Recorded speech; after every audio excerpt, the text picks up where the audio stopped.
All right, good evening, everybody. Today is Thursday, March 11th. Welcome to the school committee meeting for Westwood. At this point in time, I'd like to call this meeting to order, and we'll start with the attendance. All right, Maya Plotkin. Here. Hi, Maya. Tony Mullen. Here. Hi, Tony. Amanda. Here. Hi, Amanda. Okay. And we'll try for Charlie Donahue. Don't see him yet, but we're going to get started. And before we get to the first agenda item being the superintendent's report, just want to remind everyone that this is a live broadcast and the online stream is available through Westwood Media Center and also online at westwood.k12.ma.us/live. This is to provide real-time public access to the activities of this school committee in accordance with the March 12th, 2020 Executive Order of Governor Baker, just 1 year ago, people. How about that? All right. So without further ado, let's jump to the superintendent's report. Great. Emily? All right, thank you. Hello, everyone. Good evening. So I'm going to start by sharing an image with you tonight. I was invited by two teachers, Rob Goldman and Diana Legier, to come to the high school chorus class this morning, and they were meeting outside the auditorium entrance.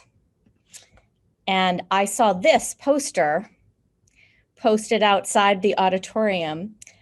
This is the poster from last year's musical, The Addams Family. And so, yes, Carol, at that moment, I looked at those dates and I remembered that it was 1 year ago today that I wrote a letter to the district to say that the public health department had informed me that we had one case of COVID in Westwood. And it was a year ago tomorrow that I wrote to the district saying that I was closing the district for 1 week. So it's been quite a journey, as you know. But today I was happy to attend this class. And I just want to show you here, I think this is an example of how people are just figuring out new ways to do things. So this was a chorus class, and what maybe you can't see is that right here there's a computer because the remote students in chorus are participating and listening as well. And the whole class, Diana Legier was, would run up and sort of reposition the computer so the kids at home could see different things. It was really remarkable. So I do want to thank the students who let me listen to them perform this morning. They were doing an open mic, which is something they periodically do in high school chorus. And I have to tell you, it was the best thing I have done in a very long time, listening to these kids sing. So thank you to Holly Sullivan, Maddie McDaniels, Emma Penn, Tanya Martin, Grace Busa, and Samira Lopez. They all did a fantastic job. And it was just great. And I hope very much that there will be new posters going up in those cases soon, which I think is the case. So, tonight we are going to be talking about a recommendation that I have to move into the next phase of this journey and to ask the school committee to make a change in the learning model beginning April 5th. And I want to preface that recommendation by saying that it has been a very hard year this last year with some low moments, but also with, I think, some really inspiring ones too. And as we contemplate transitioning out of this hybrid model, I do think that it's important for us to celebrate as a community what we have been able to do this past year. Our hybrid model, frankly, was an ambitious one. And I credit very much the educators in the district who worked to create that model over the summer for having that sense of ambition and thinking about what we can do. I think we put together a model that really prioritized in-person learning for our youngest learners. We have a fully remote model that's taught by our own teachers. We have continued throughout the fall and winter to expand safely in-person learning to more and more grades.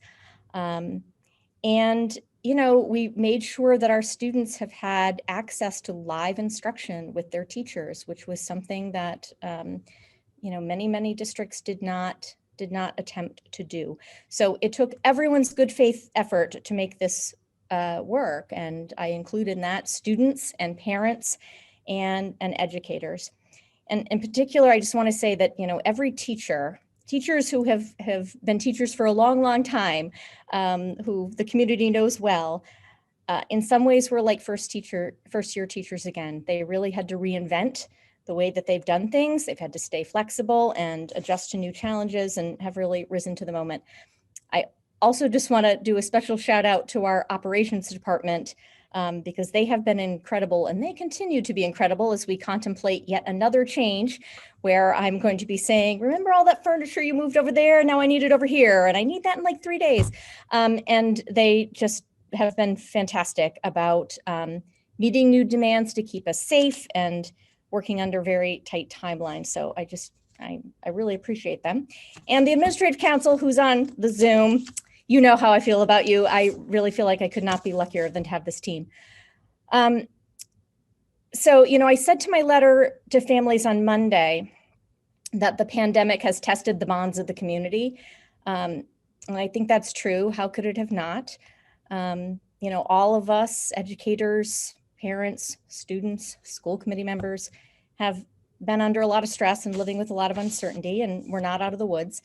But before I sort of launch into our COVID data, I do want to share something with you tonight that happened this week that just really reminds me of what a strong community Westwood is.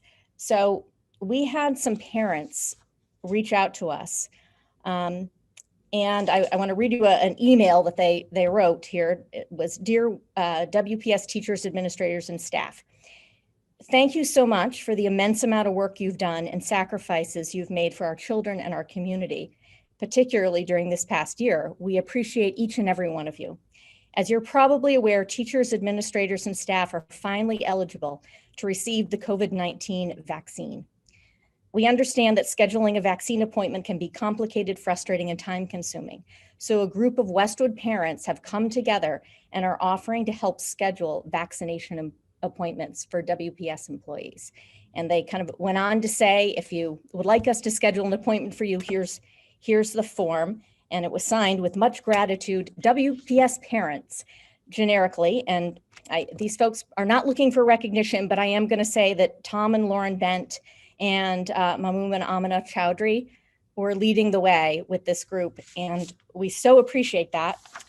And so I finally just want to share, I was CC'd on an email from a high school teacher back to them. And he said, "I wanted to reach out to thank you from the bottom of my heart for securing a vaccine appointment for me. You have given me and my family tremendous peace of mind, and I could not be more grateful. I have been setting aside a small collection of artifacts from this truly bizarre and unprecedented time to be an educator. I've included my lesson plans for March 13th, 2020. I've taken photos of my iPad dangling precariously over an open flame in an effort to get the best shot of a chemical reaction. I've even held on to a dissection specimen catalog, enthusiastically advertising a spring 2020 clearance sale on overstocked sheep brains. The crown jewel of this collection, however, is now an email from Walgreens, received at 1:42 a.m. on Wednesday, March 10th. I've always felt that Westwood parents take especially good care of their kids' teachers, but the thought that someone was sitting in front of a computer in the middle of the night to do this rises to a whole new level. Not everyone who calls themselves a teacher gets to experience this level of appreciation. I am, as I have been for the last 6 years, incredibly grateful to work in Westwood." So I wanted to share that exchange with you because I witnessed that this week and I thought, this is the Westwood I know. So And Emily, here we are. they helped a lot of teachers get appointments, right? I mean, it was a significant number of teachers. I think, 90 to 100, I think. They helped schedule appointments. It was just an unbelievable gesture. Really great. So our appreciation to them for sure. And, they communicated that they had lots more parents who were saying we're ready to volunteer and help out. So just incredible. So thank you very much to them. Thank you to everyone. And now I'm going to talk about COVID data, which isn't quite as feel good, but there is some good news here as well. So I want to talk about where we are with our COVID data and our metrics, because they really do provide a backdrop for my thinking about this recommendation to transition learning phases. And we have been looking at this data at every meeting. So first, this is just for the community, the town of Westwood. And these are the case counts prior 14 days. And at our last school committee meeting, we were here. And you can see that the case counts have been steadily coming down in Westwood. And in fact, we are now back at a level that we were at in the fall. Similarly, if we look at the average daily incidence rate, correspondingly, that has come way down as well. And the percent positivity now for the last several weeks has once again dipped below 2%. So it really has been a fairly dramatic decline in what we're seeing in the community. So far this year, if we sort of now turn from just Westwood community data to Westwood Public Schools data, our WPS COVID monitoring and response team, as you know, has been very busy this year. We are very appreciative of them. So far this school year, we have had 217 positive COVID cases. That's a combination of students and staff. The bulk of these cases are students. There are more students than there are staff, obviously. The COVID team has tracked 1,871 individuals, which is pretty remarkable. So those are positive cases, people who have been quarantined as close contacts or for travel or have been symptomatic. And they've provided consultation to 512 people. They've been busy, and I would say they have been a very important part of our mitigation strategies. This contact tracing and quarantining people has been very, very important. If we look at those cases to date, broken down by grade, here is the distribution, and the distribution sort of hasn't changed much over time, which is to say that we do tend to see more students at the older grade than in the younger grades. We have a couple of spikes here. And, I think that does reflect sort of larger things that we know about COVID. So that's where that is. If we look at our positive student cases by month, this is sort of interesting. And I will say, when I've reported at school committee in the past, this pie chart was from like meeting to meeting, but I've adjusted it because I think this is what we need to look at now, to literally look at month to month. And so you can see here that, we had a significant uptick in December, and then January was just a very big month. So, more than half of our COVID cases were in the month of January. And, as I think back, that explains a lot about how we were feeling in January, I think, because there was just a lot coming at us, a lot that we were dealing with. But those cases then dropped sharply in February. And I recognize we're only halfway into March, but they appear to be continuing to decline. So this is that same data on a scatter plot, but I broke it out students and staff. And we've seen something interesting that is important as we think about this question of whether or not school is a safe place to be in terms of COVID transmission. And so the blue data points here are student cases.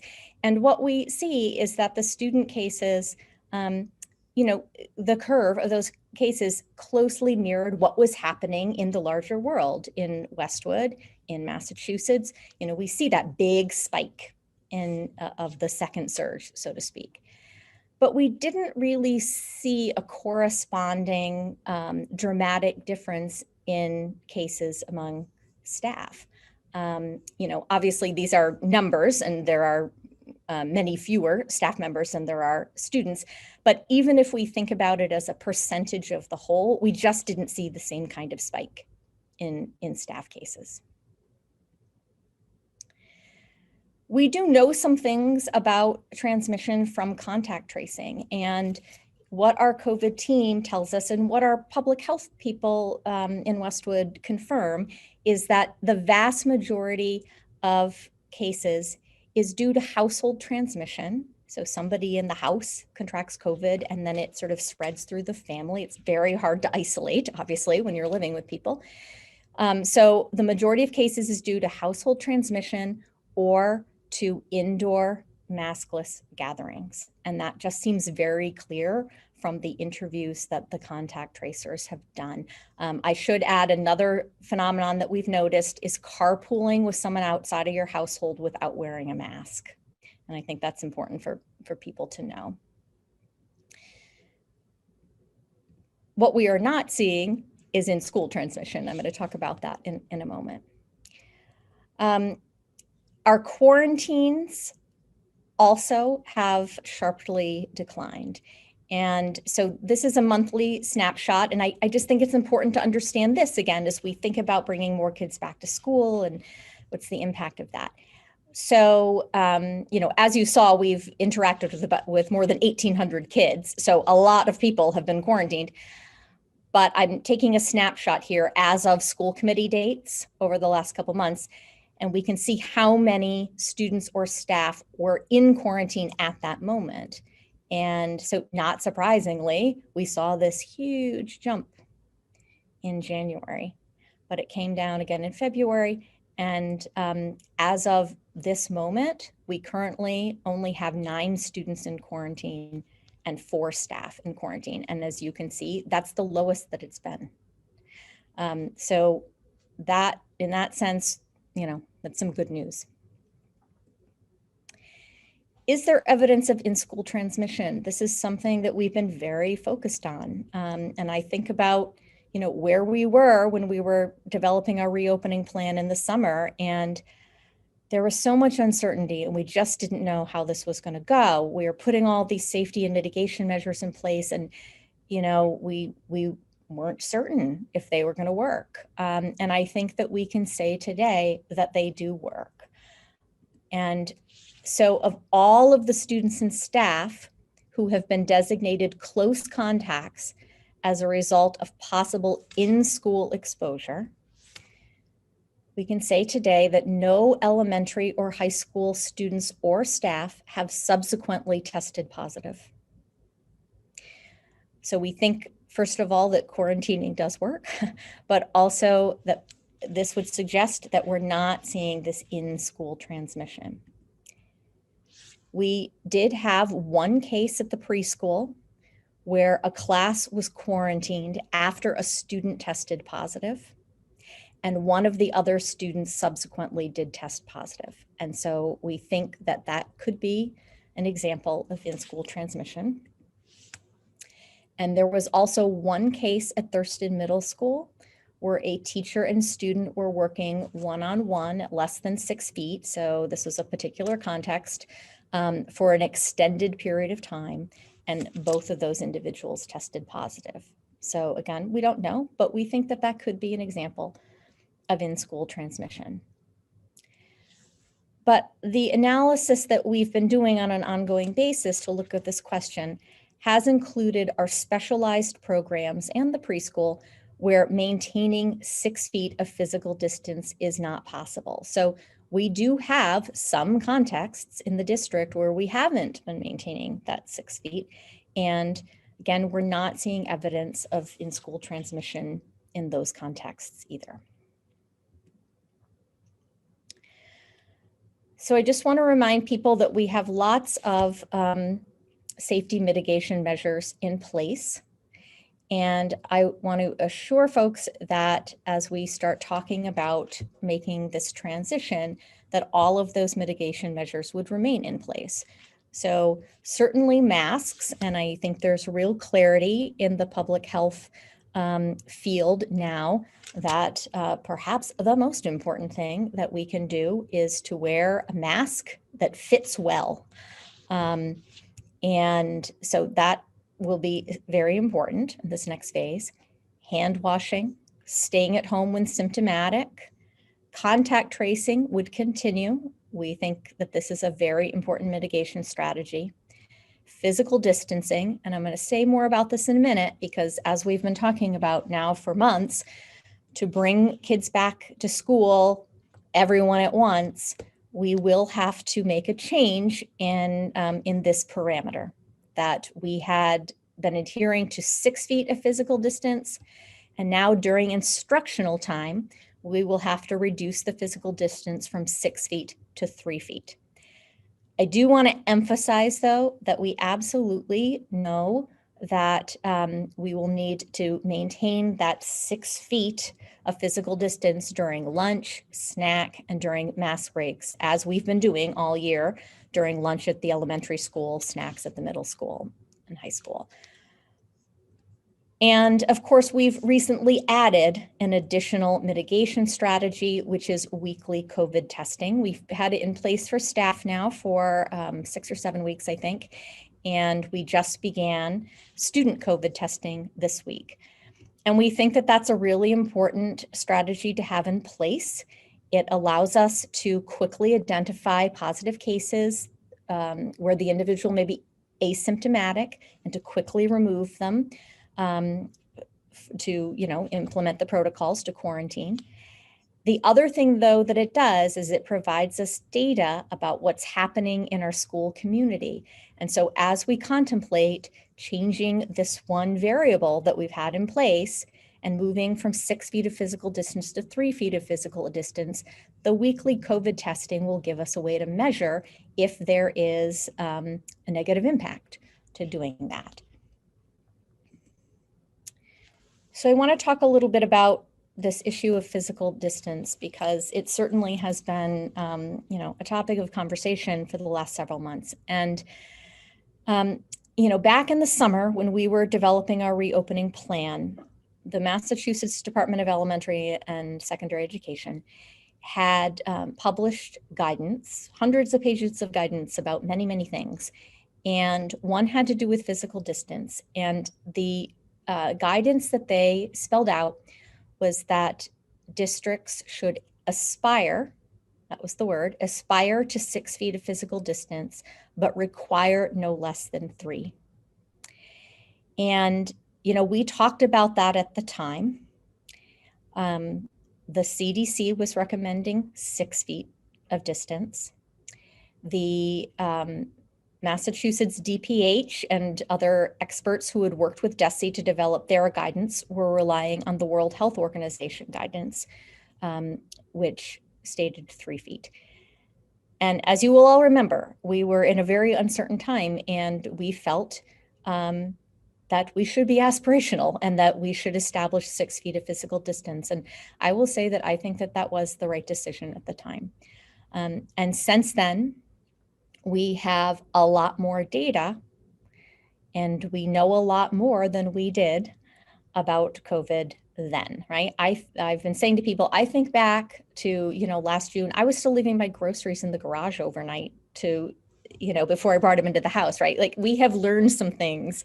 We were much more concerned about surfaces, for instance, than we are now. So, we do have some new data. As I said, we have our own internal data now and our own experience here that we've tracked. In addition, there is a study that was just completed. And in fact, I think it hasn't even been published yet, but it's coming out. And now the name of the journal escapes me. It's a very prominent infectious disease journal. And these Massachusetts researchers looked at the impact of 6 feet versus 3 feet in Massachusetts schools. And I've read the study, and it's pretty technical, and I sent the link to the school committee. I don't know if any of you have been able to read it, but the bottom line finding of the researchers is that they don't see a substantial difference in cases among students or staff with 3 feet versus 6 feet of distance since school reopened. And so that feels like an important finding for us to consider. I also just want to quickly present 2 anecdotal case studies, if you will. I had been asked by faculty and staff if I could find out some information about districts that have functioned at the 3-foot standard. And so I did speak to a couple of superintendents who I know. So one case here, King Philip Regional High School. So this is grades 7 to 12. They have had students in person at 3 feet since Columbus Day. What's interesting about King Philip is that because of the size of their classes, the large size of their classes and the small size of their classrooms, they have been in a hybrid model like ours, but they had to bring kids in at 3 feet to even fit the kids in to do a hybrid model. So this wasn't a choice to bring everybody back at 3 feet. This was the only way they could do hybrid. King Philip did, part of their strategy was to give the teacher a 6-foot zone at the front of the classroom. They did have to go remote twice, and I would say similar to the way that we've done it in sort of a small tactical way, but not because of some kind of concern about spread in the school, but things that had happened in the community and they needed to do contact tracing. So they went for, a week at a time, they went remote. But what the superintendent shared with me is of the 2,280 students and staff in that district, they've had 78 positive COVID cases. So, we don't see COVID cases, incidents of COVID cases there at a higher rate than we've seen here. In fact, maybe even lower. And he shared with me that of the 78 cases they've had, there are 2 cases that they think might be in-school transmission, but they similarly to us have not seen in-school transmission. The other example I have here is from Shawshing Technical High School, which is a slightly different context than ours, but I think still provides us some good information. So they've had students in person since the start of the school year at 3 feet. This is a technical school, so they have both regular sort of academic classes in classrooms, and then they also have kids in shops. And the 3-foot parameter is the parameter in both of those contexts. Of their 1,300 students and 250 staff, they've had 42 positive cases. So again, not suggesting that they're seeing higher rates than we are here. And similarly, they don't have evidence of in-school transmission. Like us, none of their close contacts, and they've had, I think he told me 300, none of their close contacts have tested positive either. So we've got sort of the big study that collected a lot of data from a lot of contexts in Massachusetts. And then I have these 2 smaller case studies for us to consider. I do want to acknowledge that in mid-February, the CDC issued updated guidance for schools. And so, this is just a reflection of, I think, what has been the case for much of this pandemic, that we just haven't been able to get to a point where there's 100% consensus about some things. And so, the CDC, I would say, has come out more strongly in favor of 6 feet of physical distance than we are hearing from the local experts in Massachusetts and from places like the World Health Organization and from the American Academy of Pediatrics. And, as somebody who's making a recommendation tonight, I would love it if there were 100% agreement about this question. But the truth is there isn't.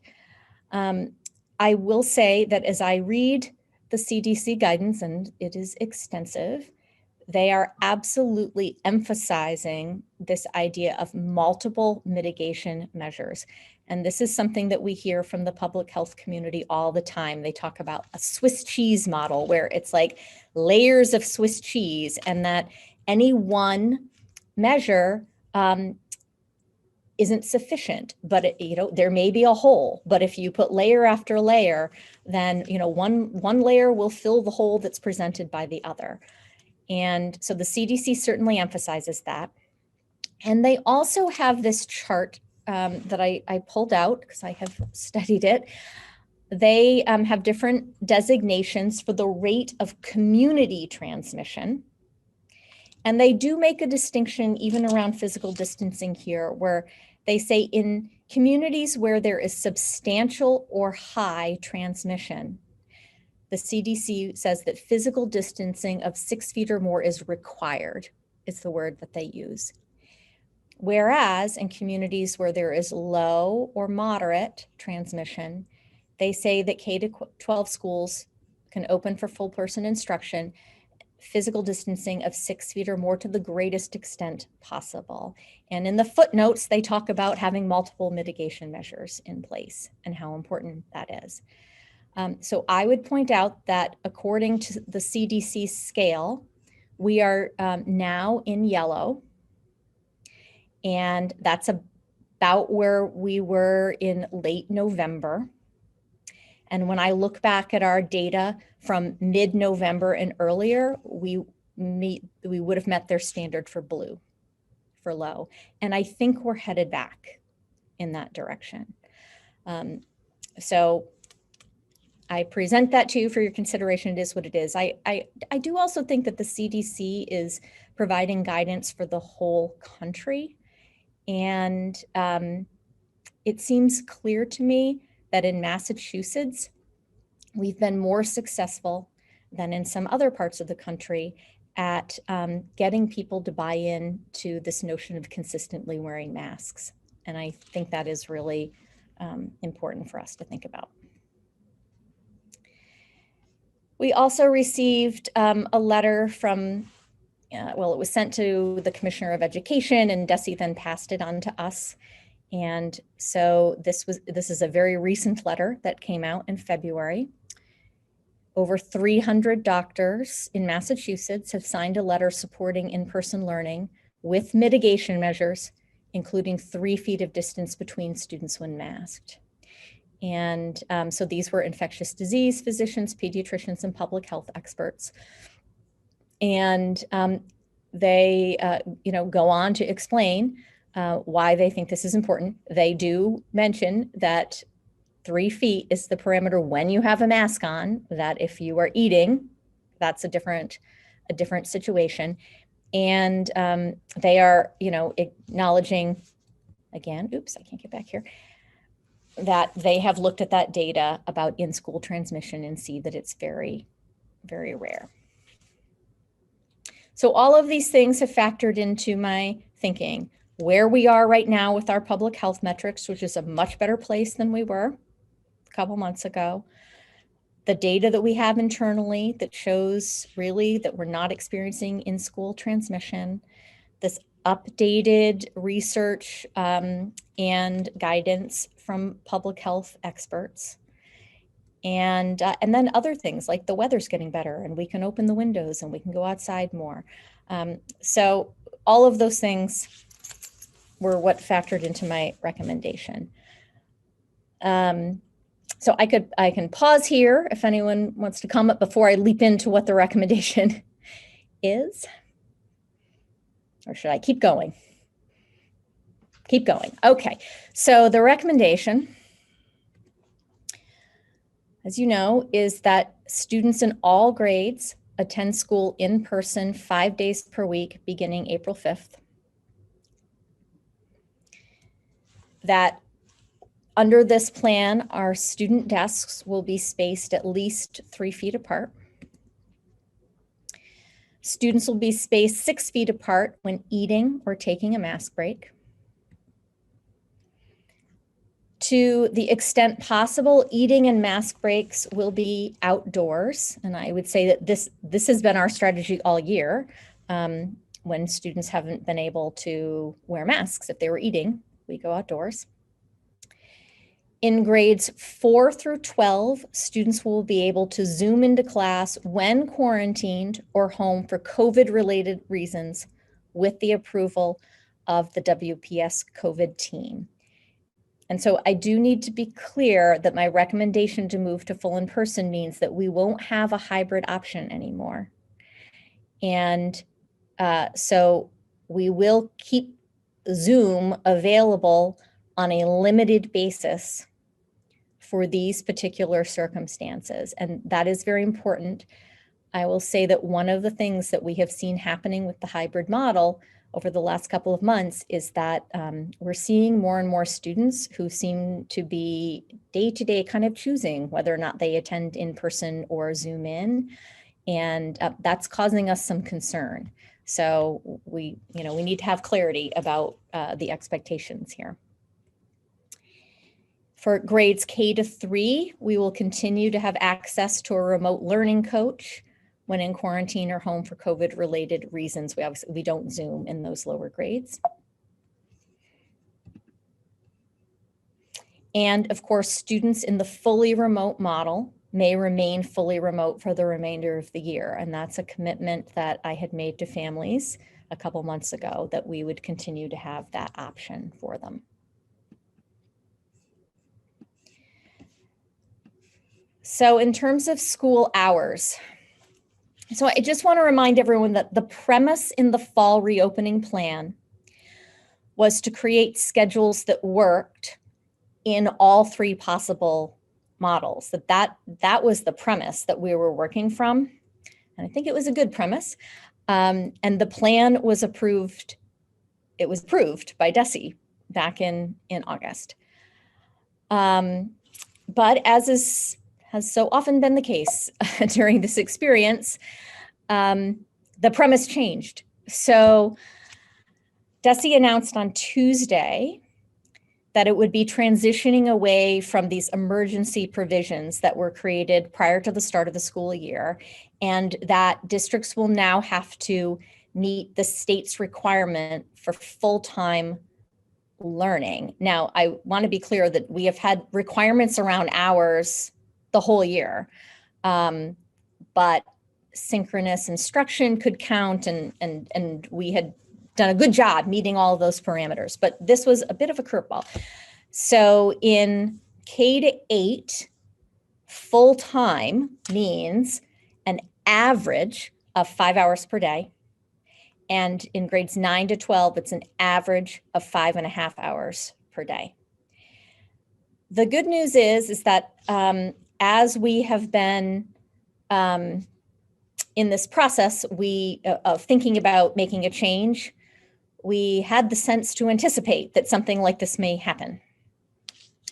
So even though the guidance didn't come out until Tuesday, and we had already announced on Monday, we were thinking about this possibility. So for the Department of Education, this requirement goes into effect for K to 5 on April 5th, for 6 to 8 on April 28th. And all they've said about high school is that it's to be announced sometime in April, and that they would give districts 2 weeks of lead time, which seems stressful to me. So I'm glad that we have decided to just sort of go for it on our own here. So we anticipated this possibility during collective bargaining and during our planning, and we created new schedules that meet this definition, that meet this requirement of full days. So to that end, I guess my point is, though, that our plan back in the summer that we would just seamlessly pivot to this to this model using the same schedule was not possible. And people have to keep in mind that schedules are not just about time. They're also about staffing allocation. They're about how people spend their time. And they're about other things that maybe are not as obvious, like bus runs. And the district, it turns out, is like a Jenga puzzle. So when you change one thing in one place, it ends up impacting something else. So the schedules that we've devised are here. Elementary, starting in April 5th, will start at 8:45.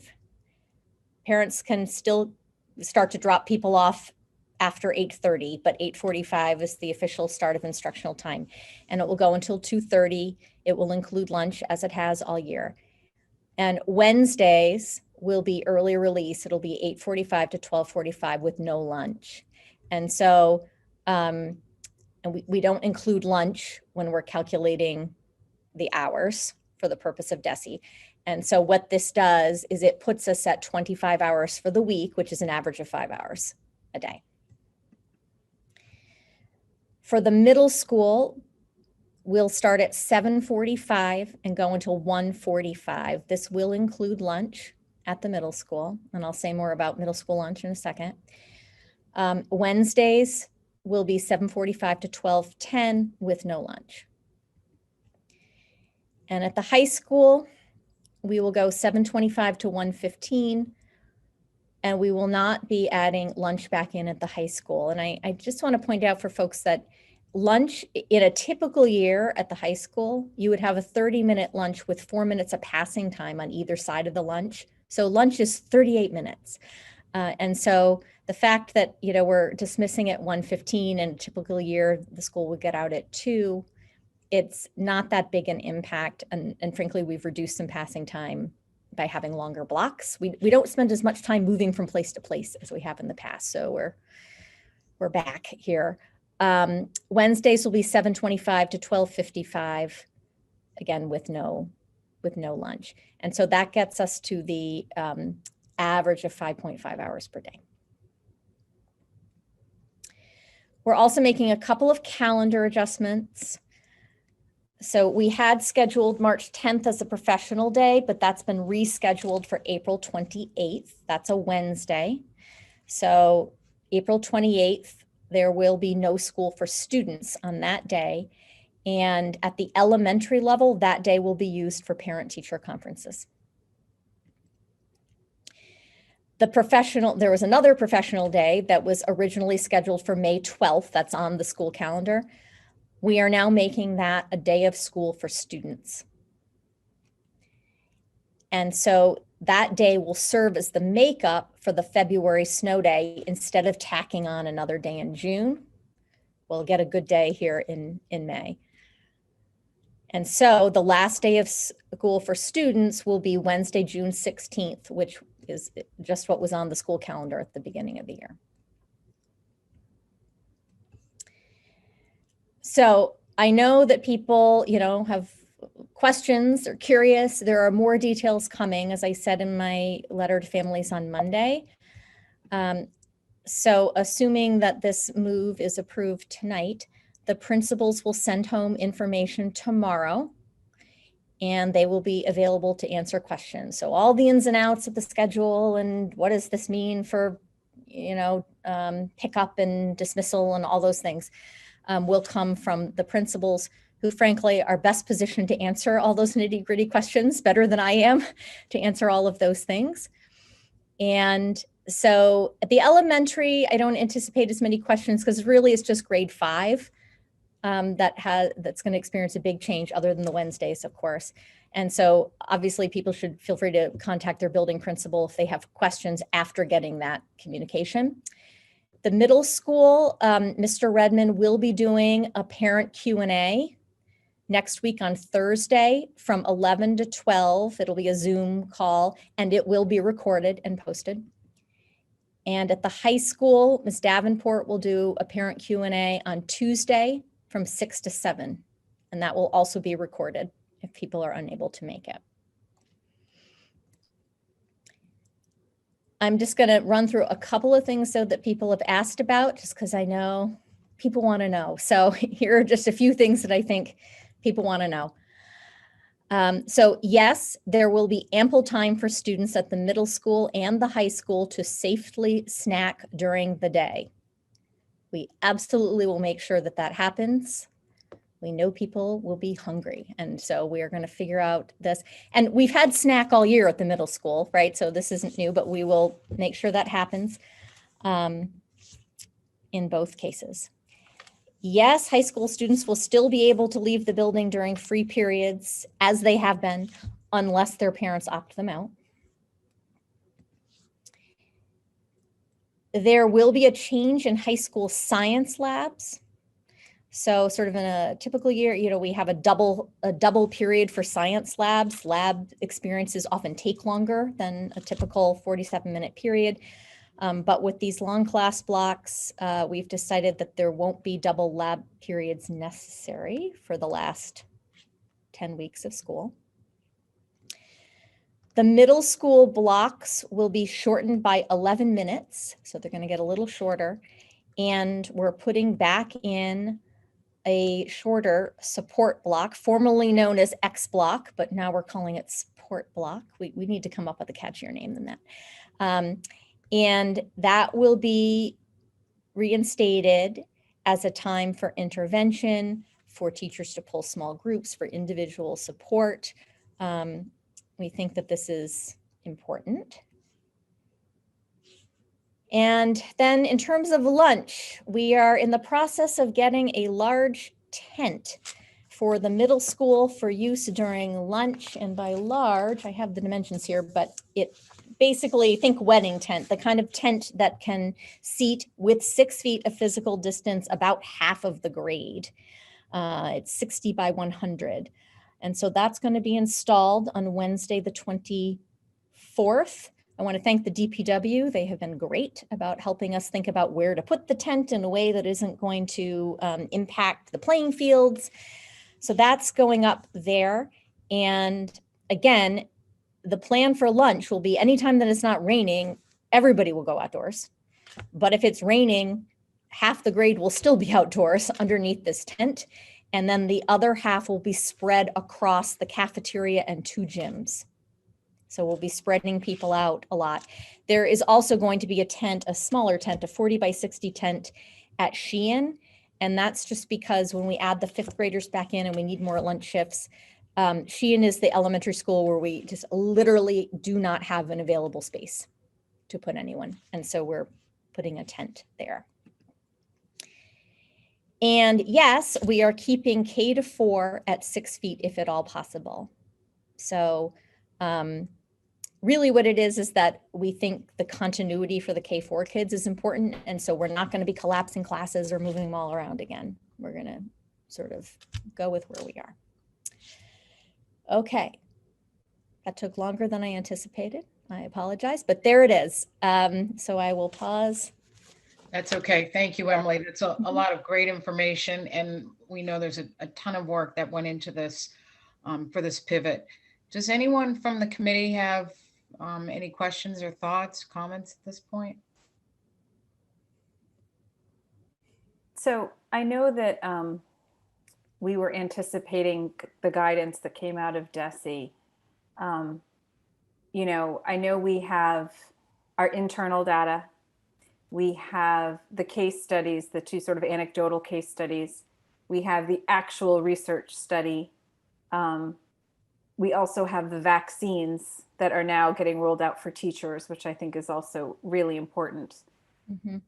So I think on those reasons alone, this makes sense to me. But how much of this is being driven by policy at the state level? Yeah, that's a good question. I mean, I have to be honest, I started talking with the WTA leadership in January about the possibility of an April return. So in that sense, the conversations certainly predate the state push. And in fact, I put out what we call Monday memo. It's just a way that I communicate with the district. I put out a Monday memo, I think on February 1st, to all of the faculty and staff saying, here's what I'm thinking and why. And that I wanted us to start thinking about April. And, obviously we've been talking at school committee saying we would watch the metrics, right? And I've been talking with our COVID advisory team. So, I would say certainly this is a decision that I think is a good decision absent any kind of mandate from the state. Yeah, I mean, I think that's where I fall. the fact that they did mandate it, does sort of, well, they haven't entirely, right? They've got a different timeline than we have and whatnot. But I guess I would say it's good that we're prepared. Yeah. Okay. Thanks. I just think sort of my overall thoughts are just that, you mentioned at the beginning that this has been difficult for the community. I 100% agree with that. I think that it's been difficult for so many people for so many reasons. And particularly at the beginning of this, to be honest, I felt like we were making decisions almost blindly, right? We had no data. We had no information. We had no idea if this hybrid thing would even work 2 weeks. And I feel that, we made decisions sort of with the information that we had at the time. And this to me is consistent with that practice. I feel as though we have been moving and we've been, adjusting as needed. Starting with K-1, bringing back 2 and 3 in October, bringing back 4. And now here we are. And I just want to say that I'm very comfortable with the pace that we have moved through this process. I feel like now we have data, now we have information.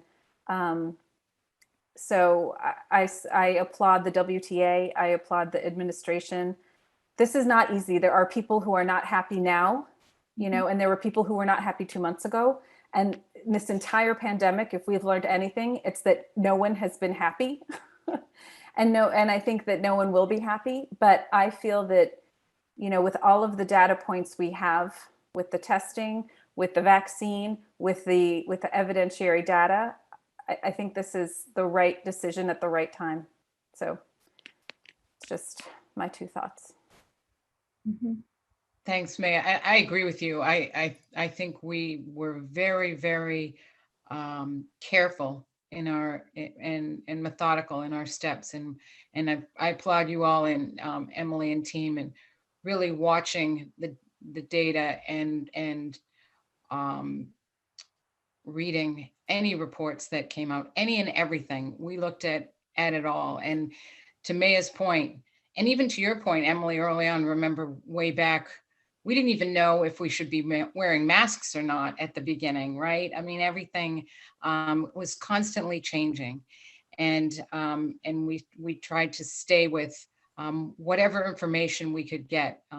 We tried to stay in step with that. So it's been an extremely difficult process. I know how much work you all have done to ensure that our staff and our kids are safe in the school environment. So thank you for that. Before I shut up on my points, I want everybody on the committee to know that Charlie is here with us at the, he was able to join, but his mic is not working. So Charlie, if you have any comments and you want to text me or email me, I'm happy to read them for you. Tony, Amanda, do you have anything you want to add at this point? I agree with everything you said, Carol and Maya. I think you guys summarized it really well. I also want to just say how grateful I am to all the teachers, all the leadership, all the parents, who've really come together, everybody to support the kids. I'm so grateful for that. And I know a lot of other people are too. A lot of parents have reached out to me. And just the other point I'd like to make, in terms of the timing, this seems like the right time. If we're not going to go back now, when would we? It looks like the metrics are really kind of working in our favor. And I think that it's important to go back now so that we can really hit the ground running in the fall. This has been such a challenging year for everybody. I'd love this opportunity to, figure everything out this spring. Obviously, there'll probably be some bumps and wrinkles as we work through it, but that way we've learned from that. And in the fall, we can hit the ground running and have a great year. So I think, that the timing is right. And thank you to everyone for the hard work.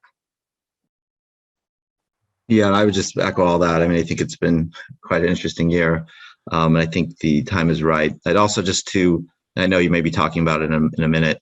I would just like to kind of reinforce first that your point around if someone is out for a COVID-related quarantine, that there will be the opportunity to Zoom in. And the reason I want to reinforce that is and we may be talking about this a little bit in a minute, but this is going to take a commitment from all of us. I know my two daughters got tested today. I don't think testing, the percentage of kids getting tested is what we really need it to be. And that's based on what our advisory group says. So I'd really encourage people, there's gonna be another opportunity to sign up for testing. It's not, it's a thing to really help the community, help keep the schools fully open. So I just want to reiterate that. And I also want to reiterate that the building principals will be reaching out for help. I've had so many people, I think that's a great story around the vaccines and people helping teachers, but we're going to need a lot of help, particularly around lunch duty. Even Chair Lewis and I are committed to going to the middle school and doing lunch duty. She doesn't know yet. But joking aside, we're really going to need that. That's something we committed to the teachers are doing. I think everyone in this community is always rallied around. So we're going to be, the building principals are going to be looking for help. And so I'd really encourage everyone to help out and pitch out as much as you can. Yes, thank you. I'm in, Tony. I'm in.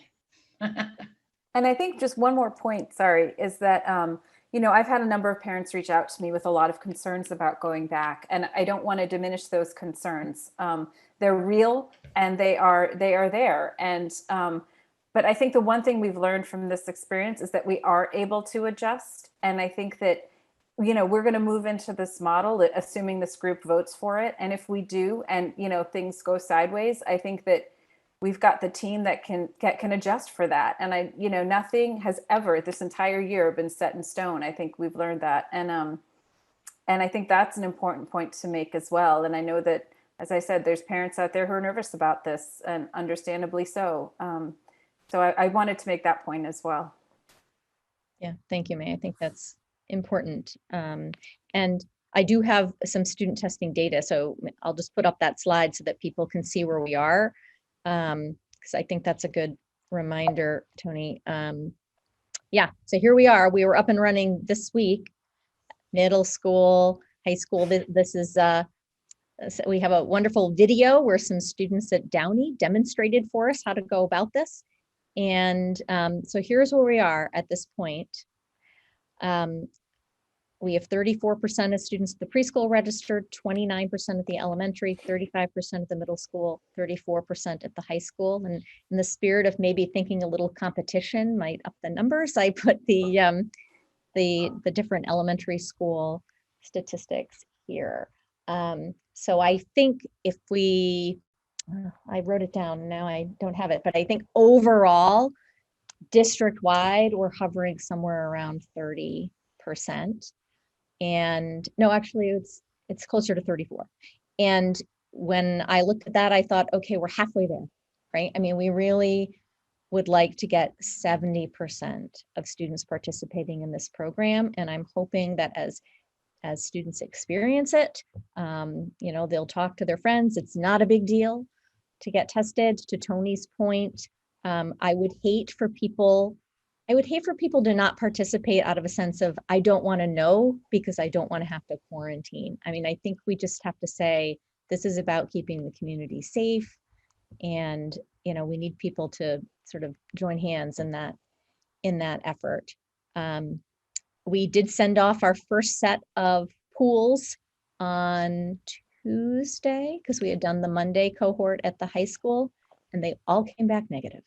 So, that was good news the first time around. Can Have we we had any resend? indication as to why the numbers are so low? Have we had any feedback or any comments from parents or? The only comments that I've gotten are, a couple of comments sort of like somebody's saying that somebody's saying, right? So I don't know how accurate this is, but I think I have heard that question of, well, I'm worried that if my student participates and then is positive that they'll have to quarantine. And, so as Tony said, we're trying to make sure that students can still access school during that time. So that's really the one thing that I've heard. I mean, and there certainly may be other things. And if there are barriers to participation, then we welcome that feedback if there's something that we could do to facilitate this for people. Can we resend the links to everybody? We're doing another big push next week. So everybody, in fact, I think maybe even this week at the high school and middle school, but there's another letter that's going out. And so we'll do another big push. And then also, I would just point out to people that we have a web page. Can you see the screen now? Did it change? Okay. Yep. So we do have a web page that's just about this, and all of the registration links are here. And then there's information and FAQ. There's a video where these very adorable elementary students show you how it's done. And we also have a link to the webinar, the parent information webinar that we did last week. And Amanda Fairbanks is our program coordinator. She's happy to answer questions if people have them. Can I ask a question quickly? Is there like a threshold for when there's kind of like no point in doing the testing, whereas it's, you know, it's more disruptive than any benefit? Like if you think about, you know, 24% of kids at an elementary school, then, you know, does it make sense to just be pulling a few kids, getting them nervous and all of that? Yeah. So, I mean, the public health people say that if you want to do this assurance testing, which I think is really what we want, then you really need 70%. If you read like the CDC guidance, for instance, and CDC thinks this is important too, they would say that you could do sort of this surveillance testing and maybe like randomly sample 20%. I would point out that this is not a random sample, right? These are people who have signed up, so there's nothing random about that. And so I'm not sure how we would do that. We would still have to get the consent of enough people to be able to randomize 20%. And so I don't know that that's viable either. So it's an excellent question, and it's something that I did get asked in the webinar. I mean, it's an investment to do this. Right now, it's free through the state through April 18th. But after that, if we want to continue, and it was our intention to do that, we would have to start paying for it. And so, you know, at that point, the benefit, I think, is it's reassurance for the individuals who participate. And there's something to be said for that. You know, particularly if we have families who are kind of nervous about this return, I would like to be able to provide them that reassurance. But in terms of, you know, a tool to really track what's happening in the community, it's, you know, probably not terribly effective. So this just in from Charlie Donahue. Okay. Our So testing guru. So here we go. Charlie votes yes on Emily's recommendation. Okay. He asks how the percentage of Westwood students being tested compares to other towns. Do we have It's lower. So I have too many random notes that I've written down on my desk today, but I was just on with some superintendents earlier today, and I don't know where I wrote it down, but it is lower. It is significantly lower. So even some other community, oh, here it is. So I talked to 3 other districts today. Their percentages were 60, 70, and 74%. So we're way down. Yeah. Okay. It's early. It's our first week. Yeah. So, you know, I'm still optimistic that we can make progress on this front. Any other comments at this point? All right. Okay. So we have one other item on the superintendent's report. Should we move on? Yes, we should. End of day conversation? Okay. So I before Allison gets started, because Allison's presenting here, I do want to say one word about extended day and the people who have kept extended day going for a long time, and that is that we appreciate them as individuals. And you know, the committee knows that last year when we shut down in March and extended day shut down, we worked really hard to be able to continue to pay those individuals, even when the revenue wasn't coming into the program, because we really value them and we wanted to bring the program back.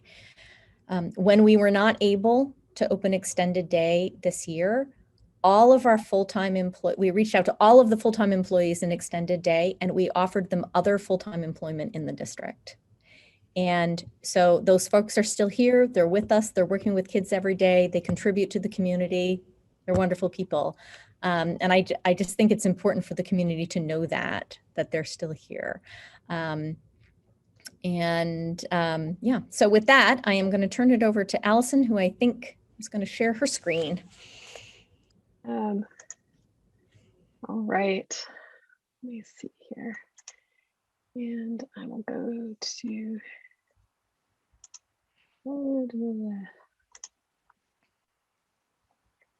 okay, can you all see that? Yes. Great. And I just want to thank you all for giving us this opportunity just to share sort of some thoughts that we're having around extended day for next year. We fully understand this is such a vital program for the community, and we want to find a way to get it back up and running. And you know, my own kid spent a lot of hours at extended day, so I know that from sort of personal experience that it's very, very important for working families. I will say, as we've been thinking about it, it's this thing that we're feeling like really challenged to sort of figure out what to do about, and I'll kind of go into that as I go through the presentation. So I want to kind of look back, first of all, Emily alluded to that this a minute ago. You know, when we shuttered school last March, we had to close the in-person program, and we kept all our staff on because we really didn't know what was happening. You know, we thought we were going to be closed for a week and maybe would reopen, and then it looked like a little longer and maybe we would reopen. And during that time, I want to say that our extended day staff were just exceptional. They sort of pivoted to provide remote services. They've developed a kind of cool website with lots of asynchronous activities for families to use. And at a certain point in the spring, they kicked into, I think right when parents really needed it, they started pushing out synchronous activities too. Stuff that, you know, they would sort of take your kids over for you for 45 minutes or an hour in the afternoon. And I don't know if folks remember those fully remote full-time days last year, but they were starting to get hard for people. So I want to really give credit to folks for the work that they did. As we looked ahead and it became really clear we would not be able to open the program, this part-time staff were laid off in August of 2020. And as Emily mentioned, we had 4 full-time staff members, actually 5, I think, a director, some site coordinators, and 1 sort of full-time teacher who were offered other positions in the district. And so those people are all currently working in different capacities throughout the Western Public Schools. The context of extended day and the decision to not reopen is really sort of seated in some ways in the context of building use. We have very significantly limited access to our buildings since last March. And that was really a consideration around safety for our students and staff, as well as visitors. And it's kind of a threefold consideration. You know, we, first of all, we needed to get our cleaning and disinfecting protocols sort of sorted out, and to have confidence that we would be able to do those effectively for any school related building use first and foremost before we kind of expanded to other groups. You know, secondly, having outside groups and programs coming in was just expanding the number of people in the buildings, and we were concerned about that. And then thirdly, and specifically for extended day, our extended day model in the past has brought kids together from different schools, different classrooms, and would have sort of disrupted some cohorting that we had in place, which is one of the strategies that's been very helpful for contact tracing and things like that to sort of mitigate the impact when we do have cases in school. So those are sort of all reasons that were part and parcel of not having an extended day program run this year. But we're starting to look at how we're going to open the buildings back up for more kind of widespread community use, including this summer. We've got a nice partnership with the Westwood Recreation Department. It's another incredible program that people really rely on in the community, and they were able to run a kind of scaled back program last summer. They're looking to really expand and have a very robust program this summer. And we wanted to work with them to give them as much kind of access as we could.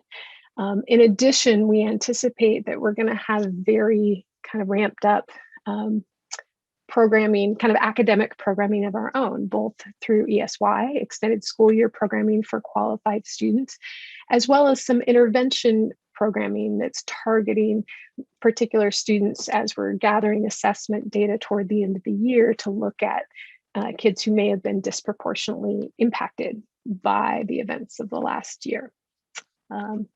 One piece to note here, we're not planning to run summer enrichment this summer, and there are a few reasons for that, but some of those reasons have to do with space considerations and wanting to be able to give some of this space to rec and over to ESY.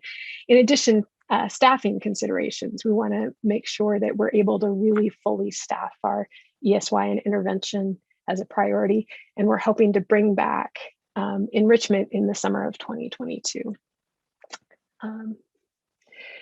So looking ahead to next fall, we are hoping that we can open up our buildings for more use, including running extended day programming and other programs that are important for the kids and families of Westwood, and just other community members. I mean, I think the buildings are a big community resource, and we hope to get back to a place where they can be accessed by a lot of folks for a whole bunch of reasons that are important, that aren't just regular school.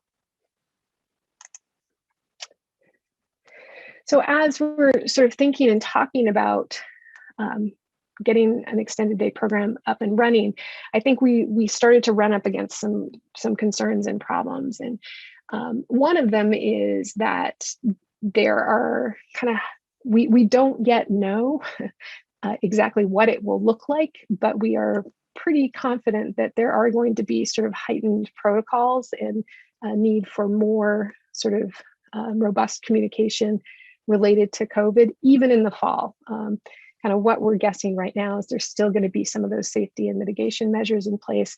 There may still need to be some efforts around contact tracing and things like that for cases. There's no vaccine for smaller children yet, things like that. So we have to be mindful of that piece. And along with that, cleaning, right? Making sure we're able to continue to clean the spaces effectively. With everything that has happened this year and kind of the shifting of our schedules and the shifting of our models over the year, we are just now getting to this decision point and understanding that we're on a tight timeline if we want to get a program back up and running. So we would need to do outreach, get students and families interested, registered. We need to hire staff, we need to train staff, and it is a tight timeline to do that. Along with kind of understanding who wants to enroll, we need to determine which building sites, and there's some things that would go into that determination, whether we have a more compact program or back to where we were before, or maybe even more dispersed. We don't really know that yet. I think one of the largest considerations for us is staffing. Even before the pandemic and the shutdown, Extended Day has been a program that's really struggled to maintain full staffing. They were kind of constantly slightly understaffed and having to try and find folks.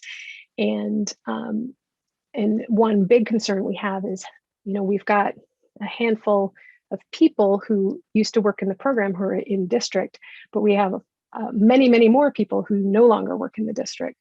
And so trying to recreate a staff presents some real logistical challenges. And kind of additionally, I think looking at this break, it's an opportunity to reflect on other things where we think we might be able to make improvements over time. So, some of our systems for communication, our systems for registration, our systems for payment were somewhat outdated. And we want to make sure that if there has been a break, we either revamp those or maybe throw out the old ones and start again. Finally, I think one thing that's not listed here explicitly, but it kind of goes along with everything else, as a leadership team, we don't have a person who does any of these things. And we are, the folks who were the leadership team for this program are now doing other jobs in the district.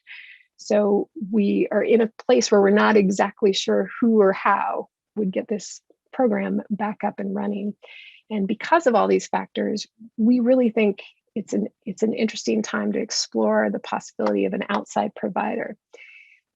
That may or may not be a long-term decision, but there are many really high quality organizations that run extended day programming in schools throughout the Commonwealth, including the YMCA, which I think runs great programming in some nearby communities, places like KinderCare and things like that.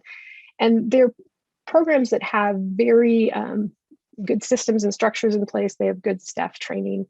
They have a bigger reach in terms of staffing, and they have infrastructure that would allow for a quick startup. So, normally I'm not a fan of outsourcing anything. We like to do things in-house in Westwood. The state came up with a whole new evaluation system for teachers, and we did not do that. We made up our own. I think this is a very particular circumstance that has to do with us looking at our timeline and looking at our bandwidth and thinking, I think we need some help with this. So, given the kind of uncertainty that goes with looking outside, we would want to really structure an RFP or RFS so that we're able to put some assurances in place. First of all, we want to make sure we work with an organization that is confident and comfortable around health and safety protocols, a place that has really good streamlined and responsive communication and registration processes, access to a good staffing pool, strong recruitment strategy, that somewhere where they have administrative bandwidth to kind of get the program launched. We know that we had a great thing going in Westwood in terms of rates. So we understand it'd be really important to really watch for affordable rates for families, and particularly for any program that has reduced tuition for families who are struggling with income. A clear policy on withdrawal and refunds for families. We want to be able to give priority to our existing extended day families. And we also would like to be able to structure it so our former staff have the potential to have a role, either staying with us in a different capacity, because many of them have landed with us, or the key people have landed with us, but also perhaps to work within the context of the new organization. And we need a vendor that would have a really collaborative approach to working with the school administrative team so that we can make sure kids are supported. So timeline, this is very tight, like I said. A couple of things we would need to do over the next 2 weeks. One is to get a parent survey out. We want to gather participation interest to see, who's out there, what are they looking for. We're hoping to get a little qualitative feedback about that too. What is it that people really loved about extended day? What do they want to make sure we continue to have in place? We needed a RFP or RFS with at least 3 weeks for advertising, and we need to form a selection committee. And we'd like to make sure we've got a really good representative committee, including hopefully a member from school committee. We'd like to get a member of CPAC on board, key administrators from the districts, and maybe some parent input as well. April would be vendor selection and getting a contract set and starting the enrollment process. May and June to kind of complete remaining enrollment, select site, staff recruitment, and then the summer would really be about setup and planning to get the program launched with the start of school in the fall.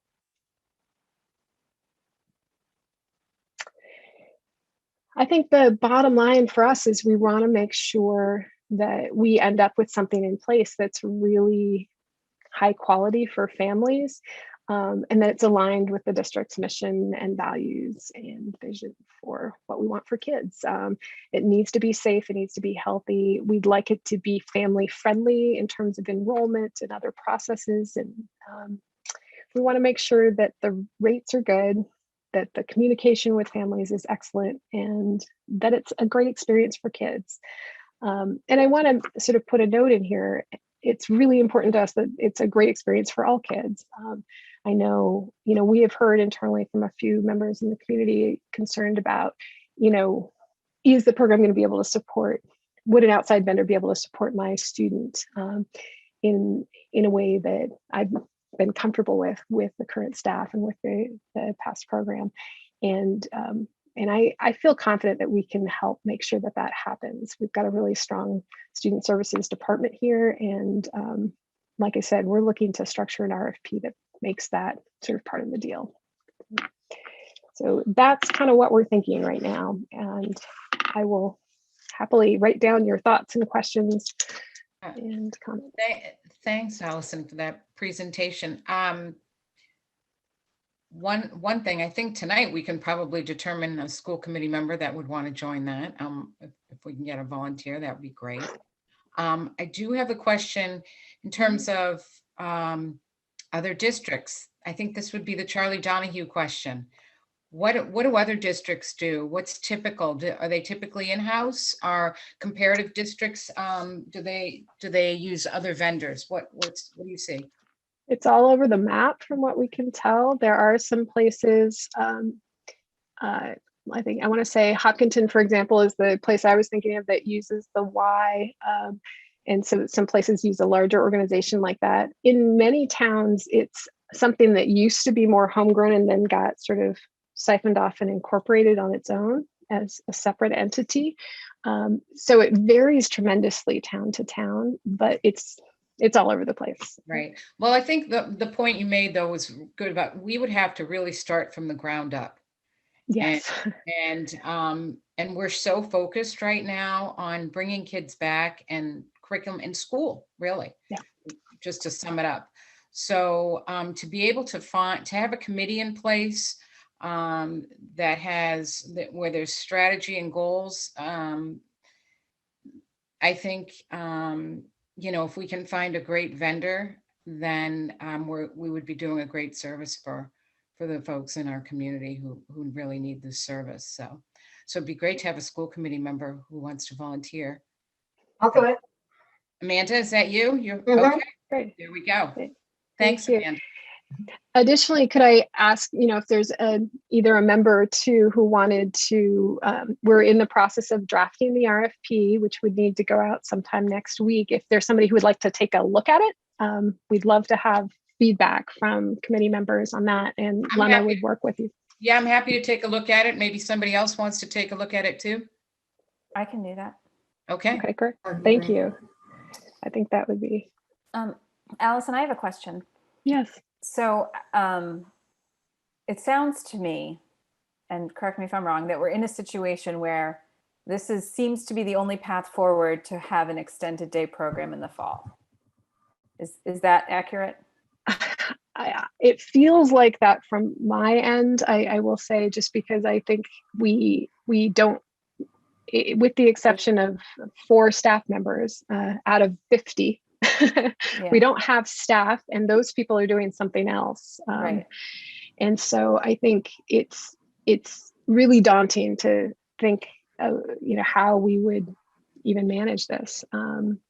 Right. And I'm not suggesting that you're not doing enough work and that you need to take this on by any means. I think the concern I have, and this is probably more for the fall, is, when you outsource something, I've seen this, I think we talked about this, I've seen this professionally. When you outsource something, you certainly lose control, or a certain level of control.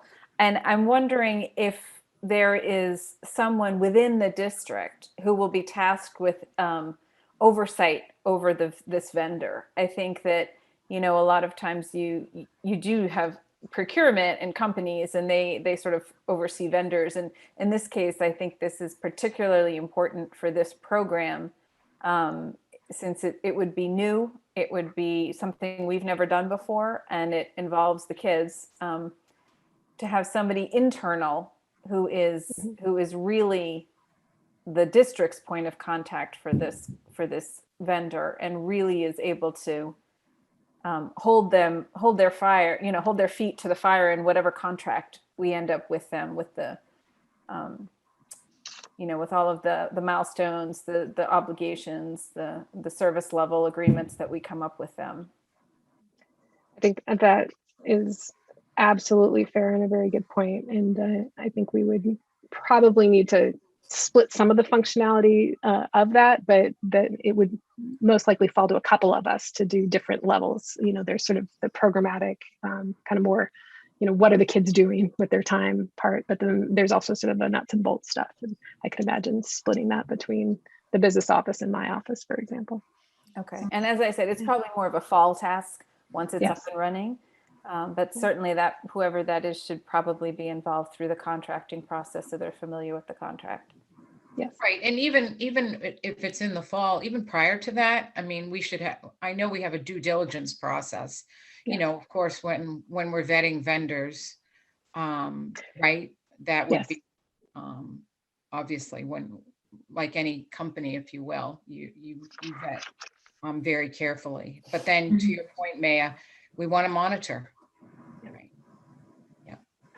I wanted to Absolutely. mention just a few things that in thinking about the RFP and how this would be structured, I've been thinking, and I'm looking for feedback here. I've been thinking about structuring it in a way so that rates are determined by us, as we've previously proposed some school committee rates here in this body, and I didn't envision any changes to those. So that would be one like fixed variable.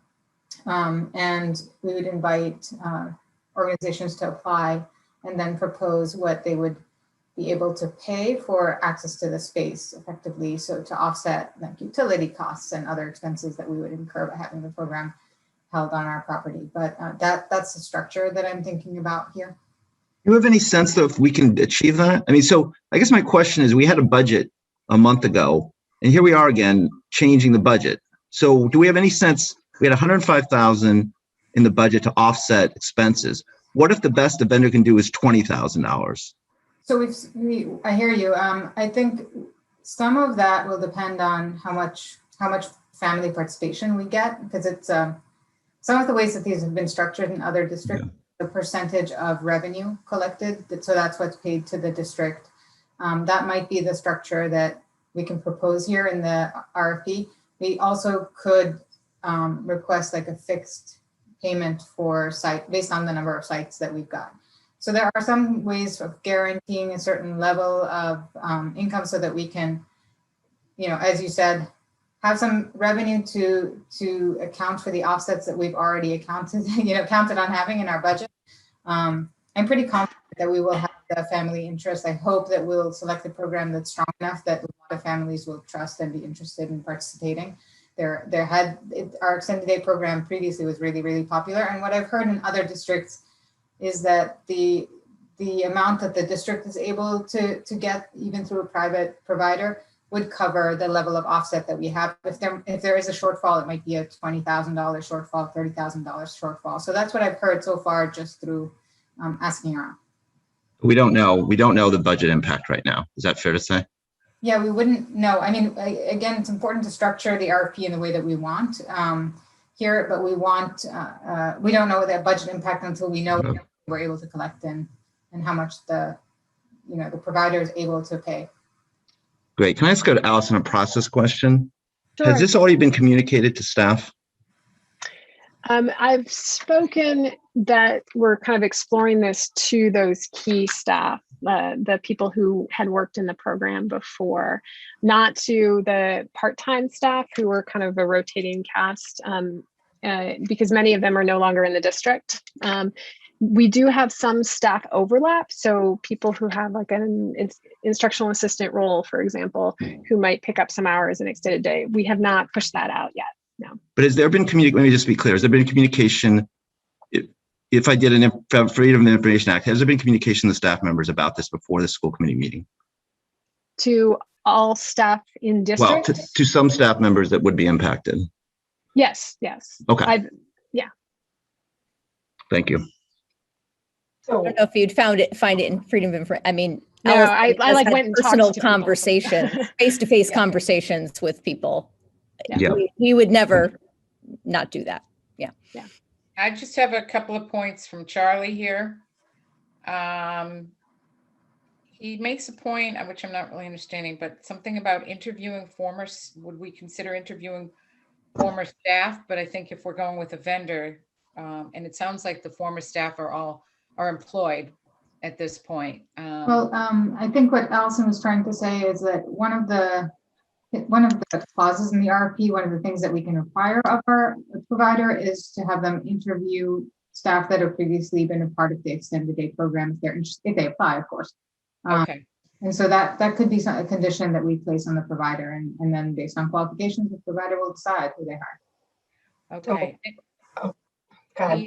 He also asks, would we consider, and I know we said that this could be a short-term solution, perhaps. Short-term may vary in terms of by person, but he says every year, would we consider every year a look back to determine if we would go forward with our own program? And I don't. Yeah, I mean, one question we will have to determine, and I'll be looking to the school committee input on this as well, is how many years we'd like to Contract term. I mean, it seems standard that it's a 2-year contract that is drafted just to give the organization enough time to ramp up and really develop their programming and get used to it and get strong. So that could be one way to put this out there, is as a 2-year agreement. And then there could be an option year if we want to do that. I know there's a lot of change overall, but I'm with Allison that I think we want to be considering this, after that point. Once the contract expires, we want to reconsider what we're doing. So can I jump in? Go ahead. Yeah. I'm struggling with this a little bit. After approving the budget, I was really, with the extended day part of it, I was surprised to hear all of this. And furthermore, it was surprising to hear that messaging had been pushed out, to staff and then to the community before we had a chance to discuss it in this forum as a school committee. It feels to me like a pretty material change. So I'm surprised we're not voting on it. I know we can't tonight, but I think maybe it's worth exploring voting on it next month. I know we don't want to further delay things, but we could always, go down the path of the RFP process.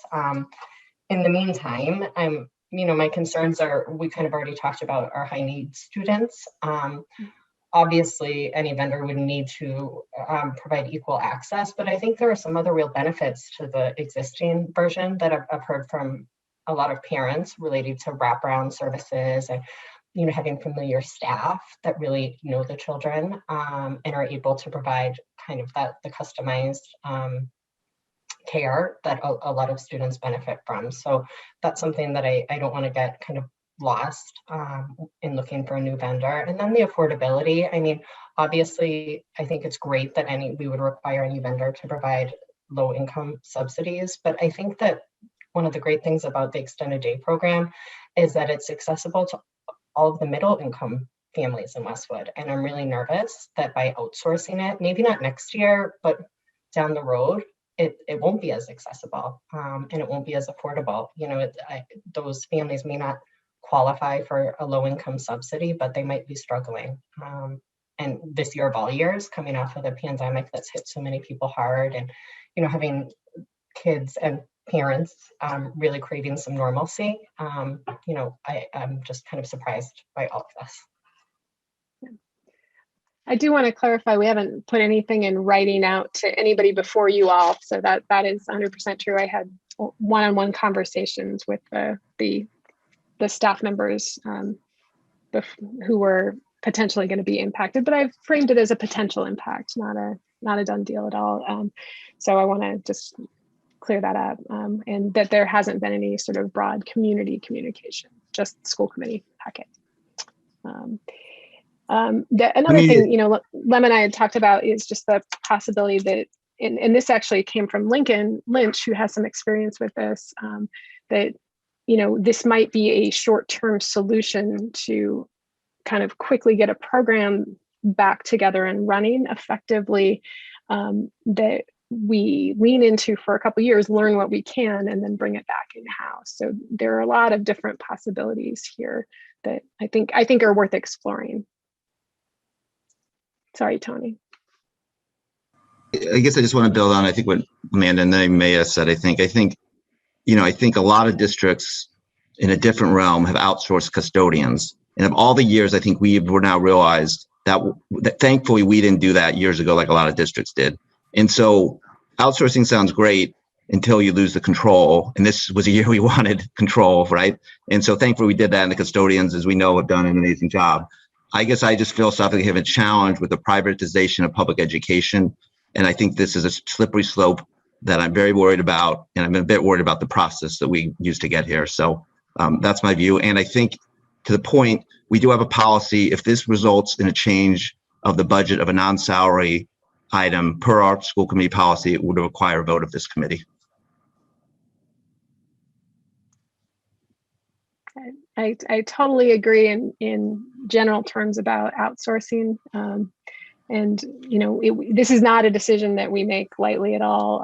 It really is kind of coming down to, you know, if we kind of looked at that target of, can we get something open September 1st? And we really think, you know, we might not be able to, but somebody else might be able to, is kind of what the decision came down to in terms of exploring this. But to Amanda's point, I think, you know, we can sort of start a process, do parent outreach to gather some data from parents, look at what comes in terms of proposals. And if, you know, we don't have to move in this direction if we don't get something that we feel confident is going to be good for Westwood kids and families. And, you know, at that point, we'll have to regroup and scramble. But, you know, we've gotten pretty good at that this year. So I guess keep going. Allison, I want to clarify that I agree, Tony, that, you know, that there is a budgeted offset that is built on extended day revenue. Our goal is to retain that amount of revenue so that we can count on the same level in the budget, and not to reduce or increase. So that was part of the goal. And like in bringing the program back, I mean, its chief goal, of course, is the programming for kids, but then, you know, from a budget lens, no change was, from my perspective, like the objective here. And to Amanda, your question about affordability, that's one of the objectives and the way I've been thinking about structuring the RFP. And I, as Allison mentioned, I've been consulting with Lincoln, who has experience and has spoken to other superintendents with experience with this. That one of the ways we structure this could be to set rates ourselves. So the school committee can set the rates, as we have always done. And that can continue to be the way that this, you know, continues year after year for in the contract and in future renewals of that contract. So we don't have to give the vendor control over any of that. All right, people, it's 8:40. So I think at this time, we're going to move on. We are at public comment. Okay, so for those of you who've never participated in public comment, and for those of you who are here, I'll remind you that this is an opportunity, for those of you who have been here, I should say, this is an opportunity for members of the public to comment, to ask questions, to make their concerns heard about anything pertaining to the Westwood Public Schools. I'd ask that when you are addressing the school committee, that you address me directly, that you provide your name and your address before speaking, and that you try to limit your comments. We're going to give each person a maximum of 3 minutes, but I have over 38 attendees roughly right now. In a typical school committee meeting, when we meet in person, I usually have 1 or 2. So we want to try to accommodate everybody, but we also have still a lot of ground to cover as a school committee this evening. So I'm asking folks to be considerate and try to keep your comments succinct.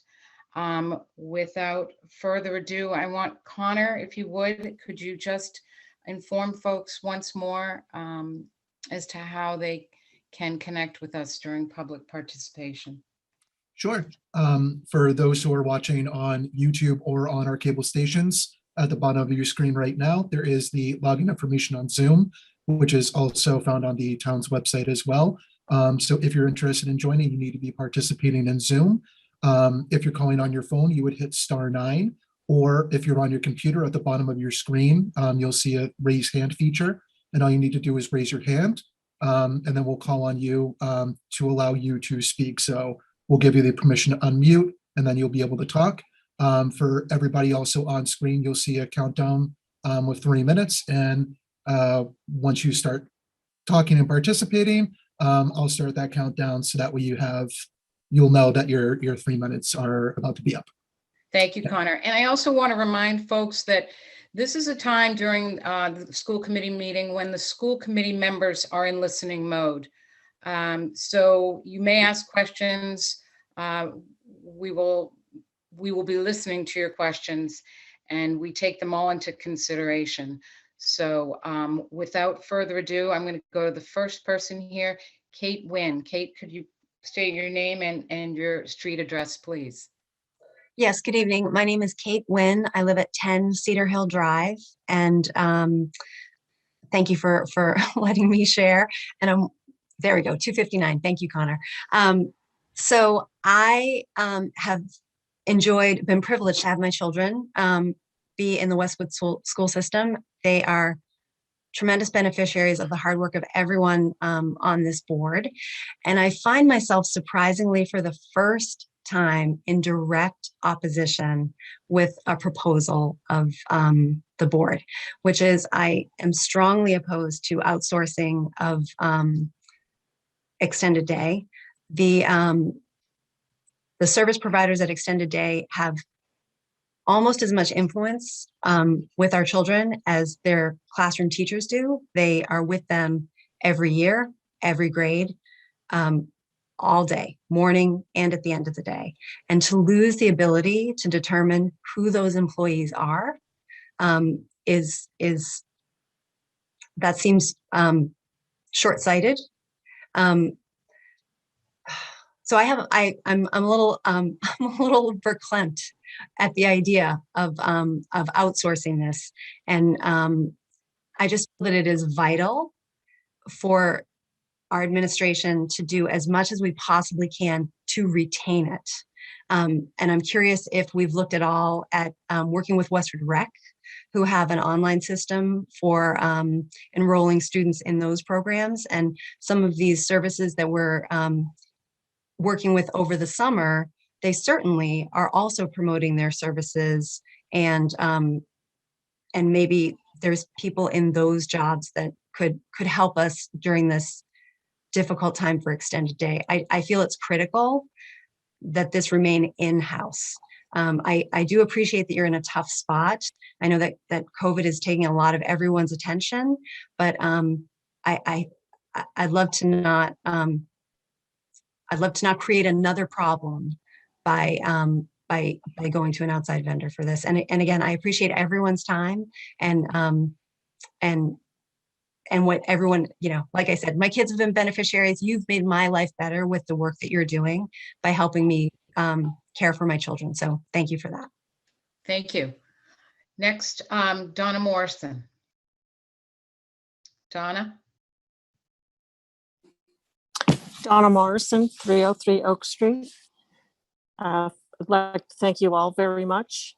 As a person who has been trying to secure an appointment for a vaccination since early February, I wholeheartedly encourage you to take advantage of the volunteer parents who are willing to secure appointments for all educators to get vaccines in order to reopen the schools.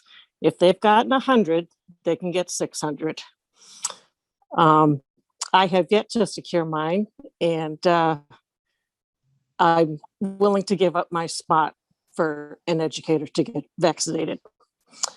That being said, I may have missed the portion where you have explained those students who are going to remain remote, how that would work in April, where that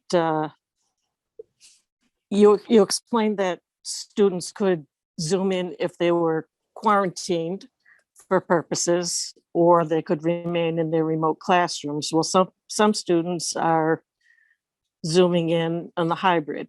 So if that procedure could be explained a little bit better, that would be great. And I do concur that I think that outsourcing the excellent extended day program might be a problem, especially with some of the programs that were mentioned. Recreation department runs an awesome online registration, and I concur with that. I'd like to thank you very much for allowing me to speak. Thank you and have a great evening. Carol, I do just want to clarify the fully remote question. I'm sorry I didn't make that clear. So students who are currently in a fully remote model will continue just as they've done. So if for instance, at the high school, the fully remote students are Zooming into the class, they'll still do that. No change. Okay, thank you, Emily. Next, I have Sandra Casaldini. Sandra? Hi, Sandra Casaldini, 54 Birch Street. Can you hear me? I can. Great. So excited about having all grades coming back. I really appreciate that it's not just the young ones, it's the older ones too, which is exciting. I was looking at some of the wording from the letter you sent, Emily, lots of good information. You said, you mentioned the high school new times, and you said at high school, the grab and go lunch will be available after dismissal every day for students who are remaining on site for academic support, clubs and activities and sports. Well, that kind of got me even more excited because I'm like, oh, wow, can my kid stay for academic support? Because I thought right now it's kind of like, if you're not assigned in a classroom, you have to leave the building. And same thing for free blocks, right? If you're signed out, you have to literally leave the building and then come back when it's new. And the challenge right now is so excited again that my students are taking advantage of sports opportunities. It's made a world of difference, but they are not given any lockers, okay? So even my kids, I don't live close enough to the school for walking, so they take the bus home and then I have to bring them back for the sport. So I'm not sure how this would benefit anybody, even if you were a walker, because I thought we weren't allowed to stay in the building. And I will tell you, even with the hours right now, food's a big issue. For some reason, I send my kids with snacks. I don't know if they're not given an opportunity or they feel weird or they haven't been going outside because it was cold, but they're not eating. So they come in famished. And, as it stands, they're already kind of not even able to access some of the office hours because sometimes people have office hours at like 12:45 and my kids don't get off the bus till after 1. And, but I'm just saying, adding the time and not giving them lunch, I'm really concerned about that. You made all these really cool ideas at the other schools, like you're getting a big tent for the middle school. And I just feel like the high school could really use that. I mean, I know you're still putting together the Jenga puzzle of buses and all of that, but the high school, these kids need to eat. I mean, if my child has an exam last period and they still haven't eaten from 7 o'clock before 6:30 when they get on the bus, I just, and I think the teachers are going to have so much on their plate with readjusting unless you make some kind of mandatory, not like, oh, offer it, just, sometimes people can't do the maybes, they just have to do the have tos, right? So just taking another look at lunch for the high school, I would appreciate it. Thanks. Okay, thank you. Next up, I have Stephanie. I don't see a last name. So Stephanie. Hi, it's Dan Feingold, 5 Whippoorwill Drive, and I'm sitting next to Stephanie. And first of all, I'd like to thank everybody for their hard work. We've lived in Westwood for over 10 years now, and the schools are a big piece of why we did move here. Stephanie is a product of the Westwood schools herself, and also have been a teacher here. I'm shocked to hear myself dial into this, these proceedings, but I'm really surprised by what seems like a short-sighted approach to the extended day program. And I didn't find the I didn't find the presentation particularly convincing. What I'm hearing is that we don't have the resources, or we don't want to sort of interview for a bunch of part-time positions. I do think the staff, from my understanding, the staff that the full-time staff would gladly transfer back over to their roles at extended day. And the part-time folks, we may not have them all ready to come back, but we could find some. It just feels like this group of really talented and intelligent people, we could form a task force and we could put our best foot forward and make that happen. And my concern is exacerbated by the fact that, the timeline that's flashed up there, it sort of by not doing anything, we're making a decision, because it will be too late to do it ourselves. And so I would urge the group to think about running in parallel. If you want an RFP, that does make sense to me. You could find out what's out there, but if you do it to the exclusion of bringing back our, sort of prior teams, then you really are making a decision. And I'll leave it to the committee to, decide whether with the budget that had already been approved, if that's appropriate or not. But I would strongly suggest, for all the reasons that Kate and others have stressed, that we look for a way to at least keep the possibility of having this done through the Westwood staff going forward, because I really think, again, by not doing that and pursuing that timeline, we've essentially decided that it's not going to happen. Okay, thank you.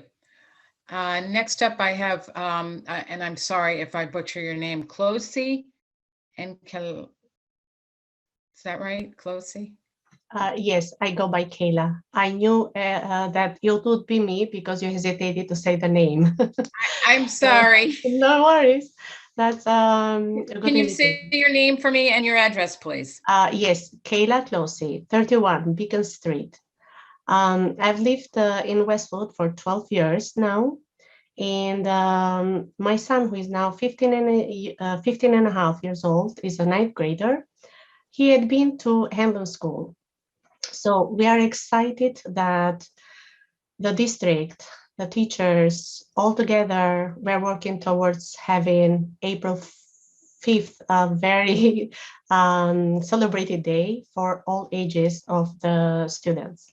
So it's exciting for everybody, and as parents, we will work very hard to make every safety as priority for the teachers, for the students, and everybody else. What got my attention, and I got surprised also, was the discussion of the Westwood Extended Day program. My son personally had benefited from this school, from this Extended Day for many years while he was at Hanlon. The connectivity that he had between, within the same building, getting familiar and having the extended day in-house was very beneficial. So as a community, we have lost a lot in the last year. We have lost preschool, MMO. That was key to having all these kids together, all these families together. You know what happened when the preschool is gone and it never came back? All these kids, Westwood kids, went to 5 and more towns. So the exposure to COVID-19 is much higher if you send these other members of the families elsewhere. So I personally see that the future building use of Handler or any other, we have to reconsider having in-house, again, Westwood Extended Day as to be the perfect model for many other communities to use. Let's say St. Catherine School of Siena in Norwood have this excellent extended day in-house. It works perfectly. The number of COVID is much, much lower than any other place that we have seen in Westwood. Also, another way is that, as Amanda Phillips mentioned, how many of low-income people we have, families we have in Westwood? It will serve a minority. It will not serve to everybody. So we don't want to lose too much. And also we cannot lose how much these other employees of Westwood Extended Day knows the siblings of the same family. So you trust them without even spending time. It's so beneficial. It's like having a design build project. So you Okay. have all together. And this is the I'm center. sorry. Yeah, thank you. Thank you Thank for you. your points. I appreciate it. Thank you. Sure. Okay. Let's see. Sandra Casaldini, you have another point that you want to make? Another comment? Is that right? You still have your hand up here.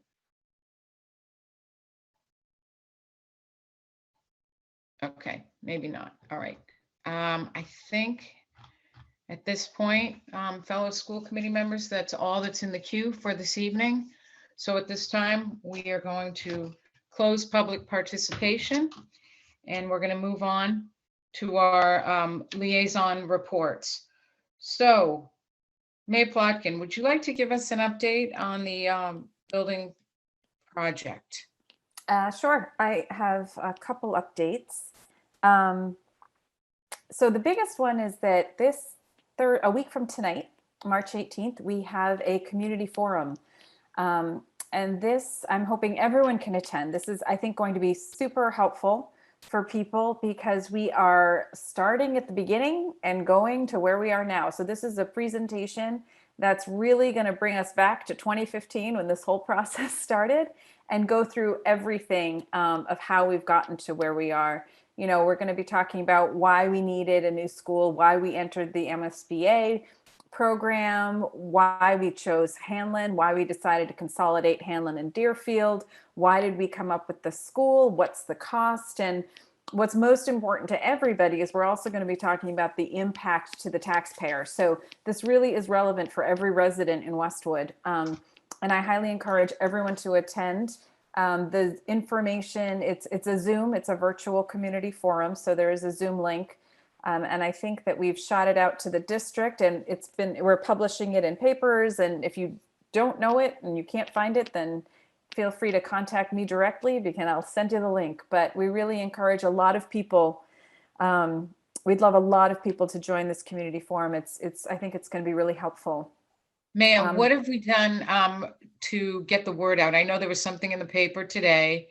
Is there anything we as school committee members, your fellow school committee members, that we can do aside from telling friends and family and both? Yeah, well, that's the number one thing is telling friends and family. And if you're on Facebook, post it on Facebook. We also reached out to a number of community organizations like the sports teams and houses of worship. And we reached out to the senior center and Fox Hill Village. And we're really trying to get to areas that the school district doesn't necessarily go to because we do want, we're trying to get this information out to everyone. And we really think this is going to be a pivotal community forum. And one of the reasons why it's so important, and this sort of leads into the second point, is because of we do have a warrant article for town meeting this spring. It's not the big project, but there is a warrant article at town meeting this spring for the building project. And I'm going to get into that in about 1 minute. But before I do, which again is another reason why people should attend, we'll be talking about that warrant article. But before I do, if you can just spread the word however you can and encourage everyone to attend, I think it would be helpful. Carol, Chris Coleman very nicely offered to allow us to do a phone call to all residents in Westwood. And so that will be going out, we're thinking Monday. We're going to put that out to everybody in town because obviously our listserv only reaches people with school-aged children. Right. And we really would like to scoop in, a bigger audience than that. Great. Yes. Okay, May, you want to talk about the bridge funding? Yes. So this leads to my second, and Emily has kindly put up these slides for me here. So let me minimize myself so I can see them. So this shows our current project schedule and where we are. And as you can see, I mentioned that we have a town vote May 2021 for bridge funding.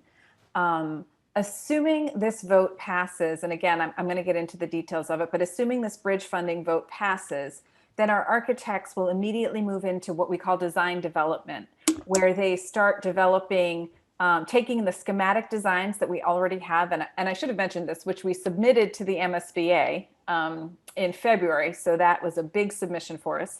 So they'll take these schematic designs and start really developing them into much more detailed design. And that process takes a while. It takes about 6 months. So that is the work they will do all over the summer. And then we get to the fall for town meeting. And this is, we're hoping that in October or November, we will have the town meeting vote where we are asking the town to fund the entire project.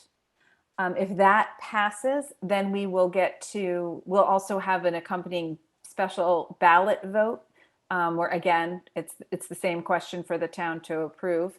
And if that passes, then we immediately start going into what we call bid documents, which is when we start putting together a package that we'll send out to contractors and ask them to bid on. That bidding process will continue. We'll select a contractor. And the end result is that we start construction in July of 2022. We will do phase 1 and 2, which is basically all the site work, clearing and building and getting the building up and running so that we can move students in starting in February of 2024.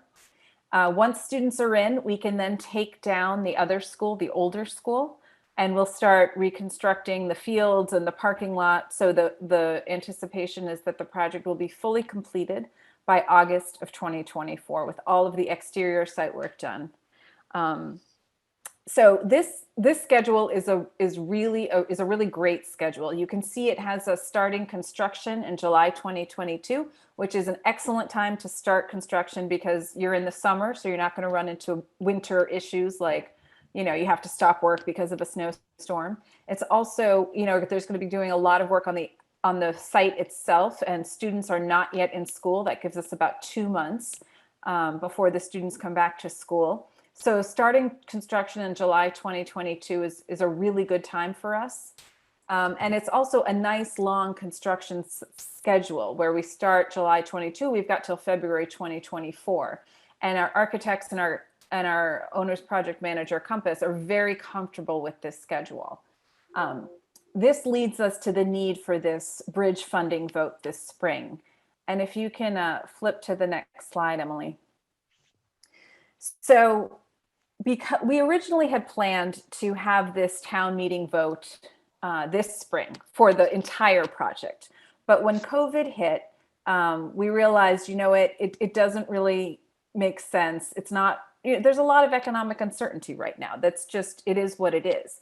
And it doesn't make sense to put this project in front of the town when so many people are worried and it's just seemed unfair. So we decided, let's just delay it. We'll put the project in front of the town to the fall. That had implications. Delaying the project vote to the fall had implications to both the schedule and the budget. So what our estimators told us is that extending this construction schedule by this 5 to 6 months would cost approximately $720,000. And that's for 2 reasons. First, as time moves on, you have an escalation of cost, right? This is just sort of anyone who's done construction knows that the longer a project takes, the more it costs. So we have been building in a 3% annual escalation cost in our entire project from the start. And if you sort of prorated that and worked that through for this 5-month delay, you would get around it would increase your costs. In addition, as I mentioned, because we would be moving from starting the site work in July 2022 to December 22, we anticipate additional costs because of winter conditions. So if you add those 2 things together, our cost estimators came up to about $720,000 in addition to the project cost that we already have. And as I mentioned, it would push us to starting in December 2022, which is not ideal for a lot of reasons to starting construction. So what the bridge funding does is allow us to stay on schedule, on that schedule I just went through earlier, but still push the vote, the big project vote, to the fall. And this is how we would do it. So this is what we are asking for at spring town meeting. So basically, this is the breakdown. It's about $1.46 million. We would have to pay Compass its fee for about 6 months, and this is the contractual fee that we have with them. They also would go out and do additional cost estimating for us, with a vendor, so that's an additional cost. Doran Whittier would do their basic service design for those 6 months at that around 1.2 figure. They also, it's called extra services, but really what that is it's the consultants they need to hire and all the sort of ancillary costs they incur to perform the services within design development. So that's an additional 86,000. So total, as I said, we're looking at about 1.46 or 1.455 million dollars in bridge funding, just to let us, and this is to enable us to keep the project going, to avoid that additional $720,000 in cost, and to keep us on schedule. There's 2 points I need to make about this bridge funding. The first is that this is not in addition to the project cost. This is basically us saying, we want to take 1.46 of the total project cost and ask for it 5 to 6 months early. The second I want to say is this would not impact resident taxes in fiscal year 22. This is not being done as an override. This would be done within 2.5. So it would not impact taxes. So this is the ask that we're going to town meeting in the spring to do. We're really hoping that the town will approve this and allow us to move forward. And if this passes in the fall, this amount, this 1.46, is also subject to the MSBA reimbursement as well. Maya, maybe you said this and I missed it. I just want to clarify that the article is a borrowing article. So yes, I did not say that. So okay, so this would be to borrow the bridge funding. And I just wanted to clarify that point. Yes, thank you. No, that's an important point. Okay. So I don't know if there's any questions on the bridge funding. I know we've talked about it at the SBC meetings that you all have been to. But, we are going to town meeting and we're going to talk about this in the community forum as well. So if any residents have questions, they should certainly come to that meeting and ask them there. Great. And I think it's important to note that the school building committee already vetted this and actually took a vote to move forward with this. But tonight in our action items is for the school committee to do the next step, which is to ask the select board to put the article on. Correct. And we've reviewed it with FinCom as well. Okay. Thanks, Maya. All right. Can I give one more liaison update? I'm not sure if I'm actually the liaison to this group, but I'm going to give the update anyway. So this is for the Foundation for Western Education.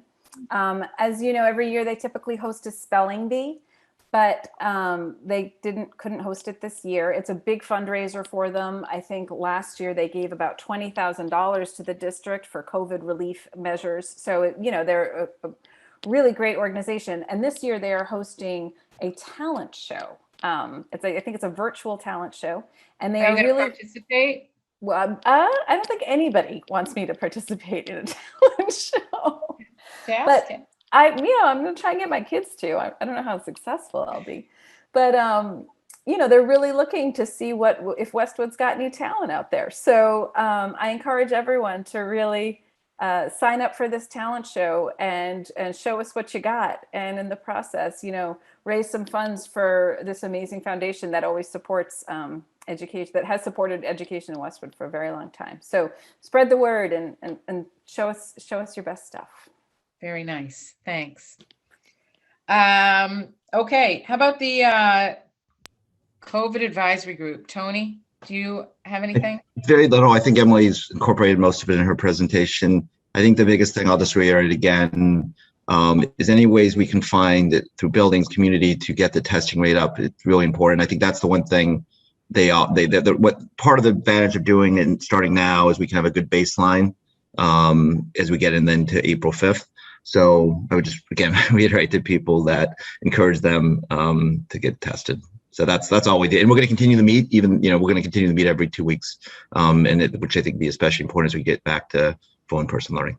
Well, and it's important too, because we're not all out of the woods yet. Yeah. Right? So that's great. So we appreciate all the work that team does. We've relied on them quite a bit, and I know they've put a lot of time in. So thanks for that. Any other liaison reports at this point before we go to our discussion items? Okay, seeing none. Let's go to our first discussion item, which is the spring learning model. I have nothing to add from the superintendent's report. So Okay. we may have already covered this agenda item a little early, but.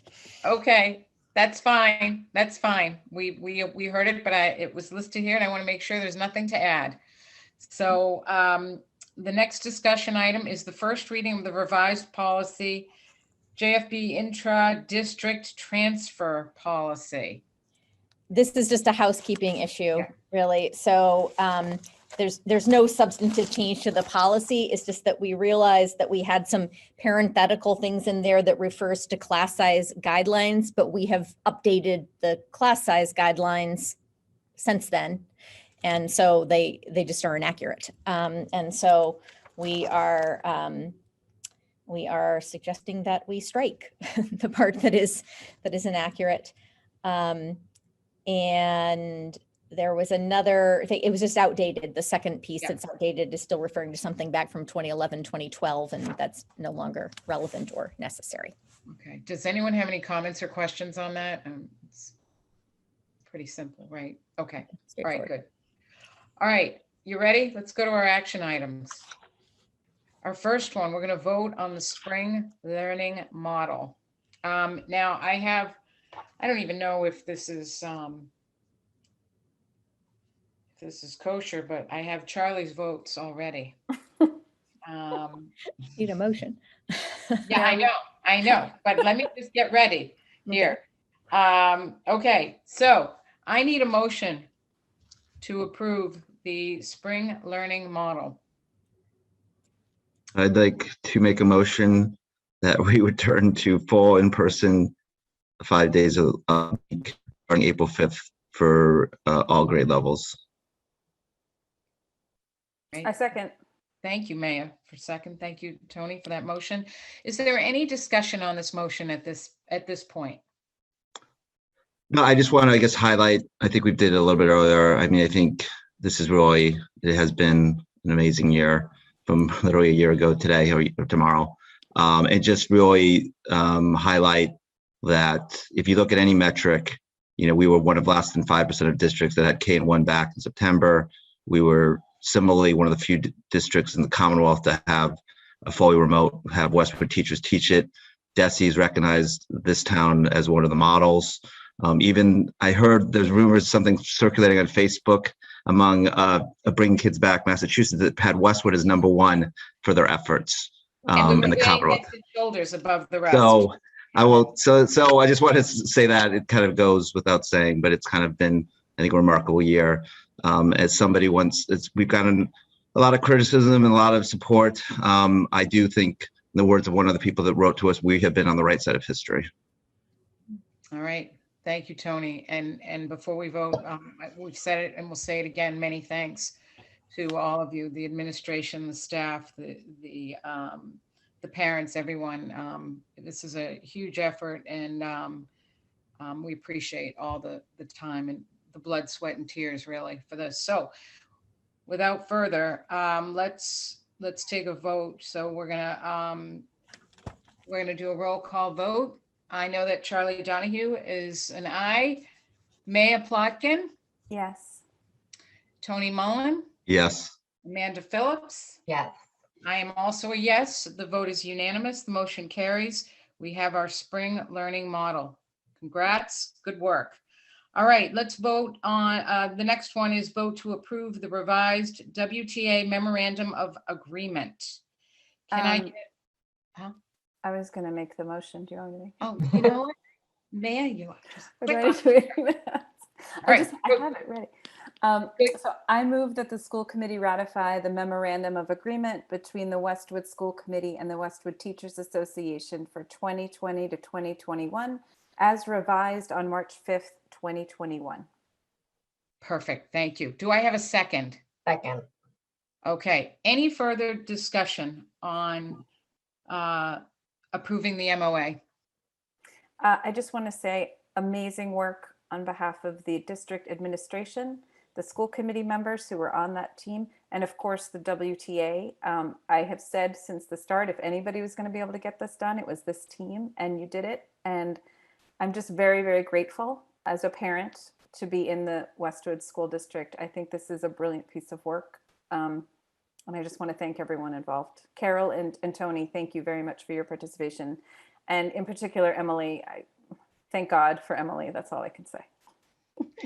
I agree. I second that.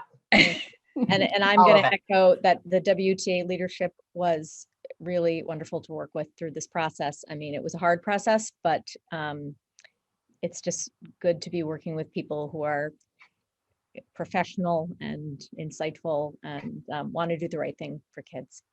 They are And what, terrific. and a special, I know they were all amazing, a special call out to Carolyn Casey, who retired a year ago, but agreed to stay on the WGA leadership team, which kudos to her if she's out there listening. Mm-hmm. I have a feeling she may have regretted that agreement a few times, but certainly she provided a lot of leadership while she was in the district and has continued to in retirement. Okay. Great. All right. Thank you for your comments. So at this point, let's vote. Charlie is a yes. Charlie Donahue is a yes. Maya Plotkin, Yes. Tony Mullen, Yes. Amanda Phillips. Yes. I am also a yes. The vote is unanimous. The motion carries. Congratulations. We have our revised WTA MOA. And I say congratulations because these, oftentimes we have action items that are, pretty quick and just part of every day. But these were big mountains that we climbed here. So let's go on to the next one. Vote to approve the elementary building project article that Maya just spoke about. So can I get that motion?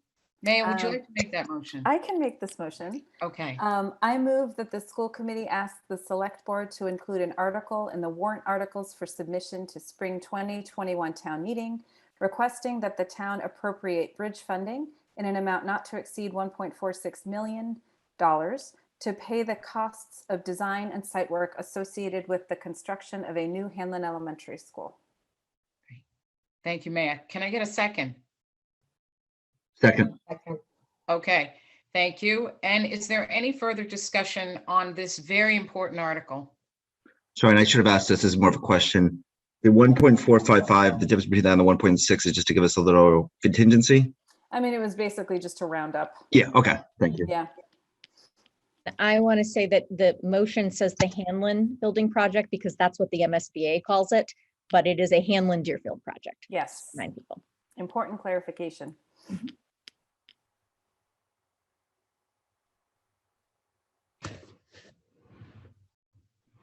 Hang on.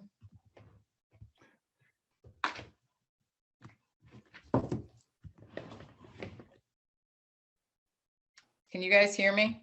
Yep. Yes. Okay, and we're back. So sorry, I missed all that. I don't know what happened. We You discussed. were all frozen in time. We just discussed. Discussed, okay, and everybody's good with the discussion? I'm sure I know how the discussion went. Okay, let's take a vote. Charlie is a yes. I should probably double check that. Hold on one second. Yes. Okay.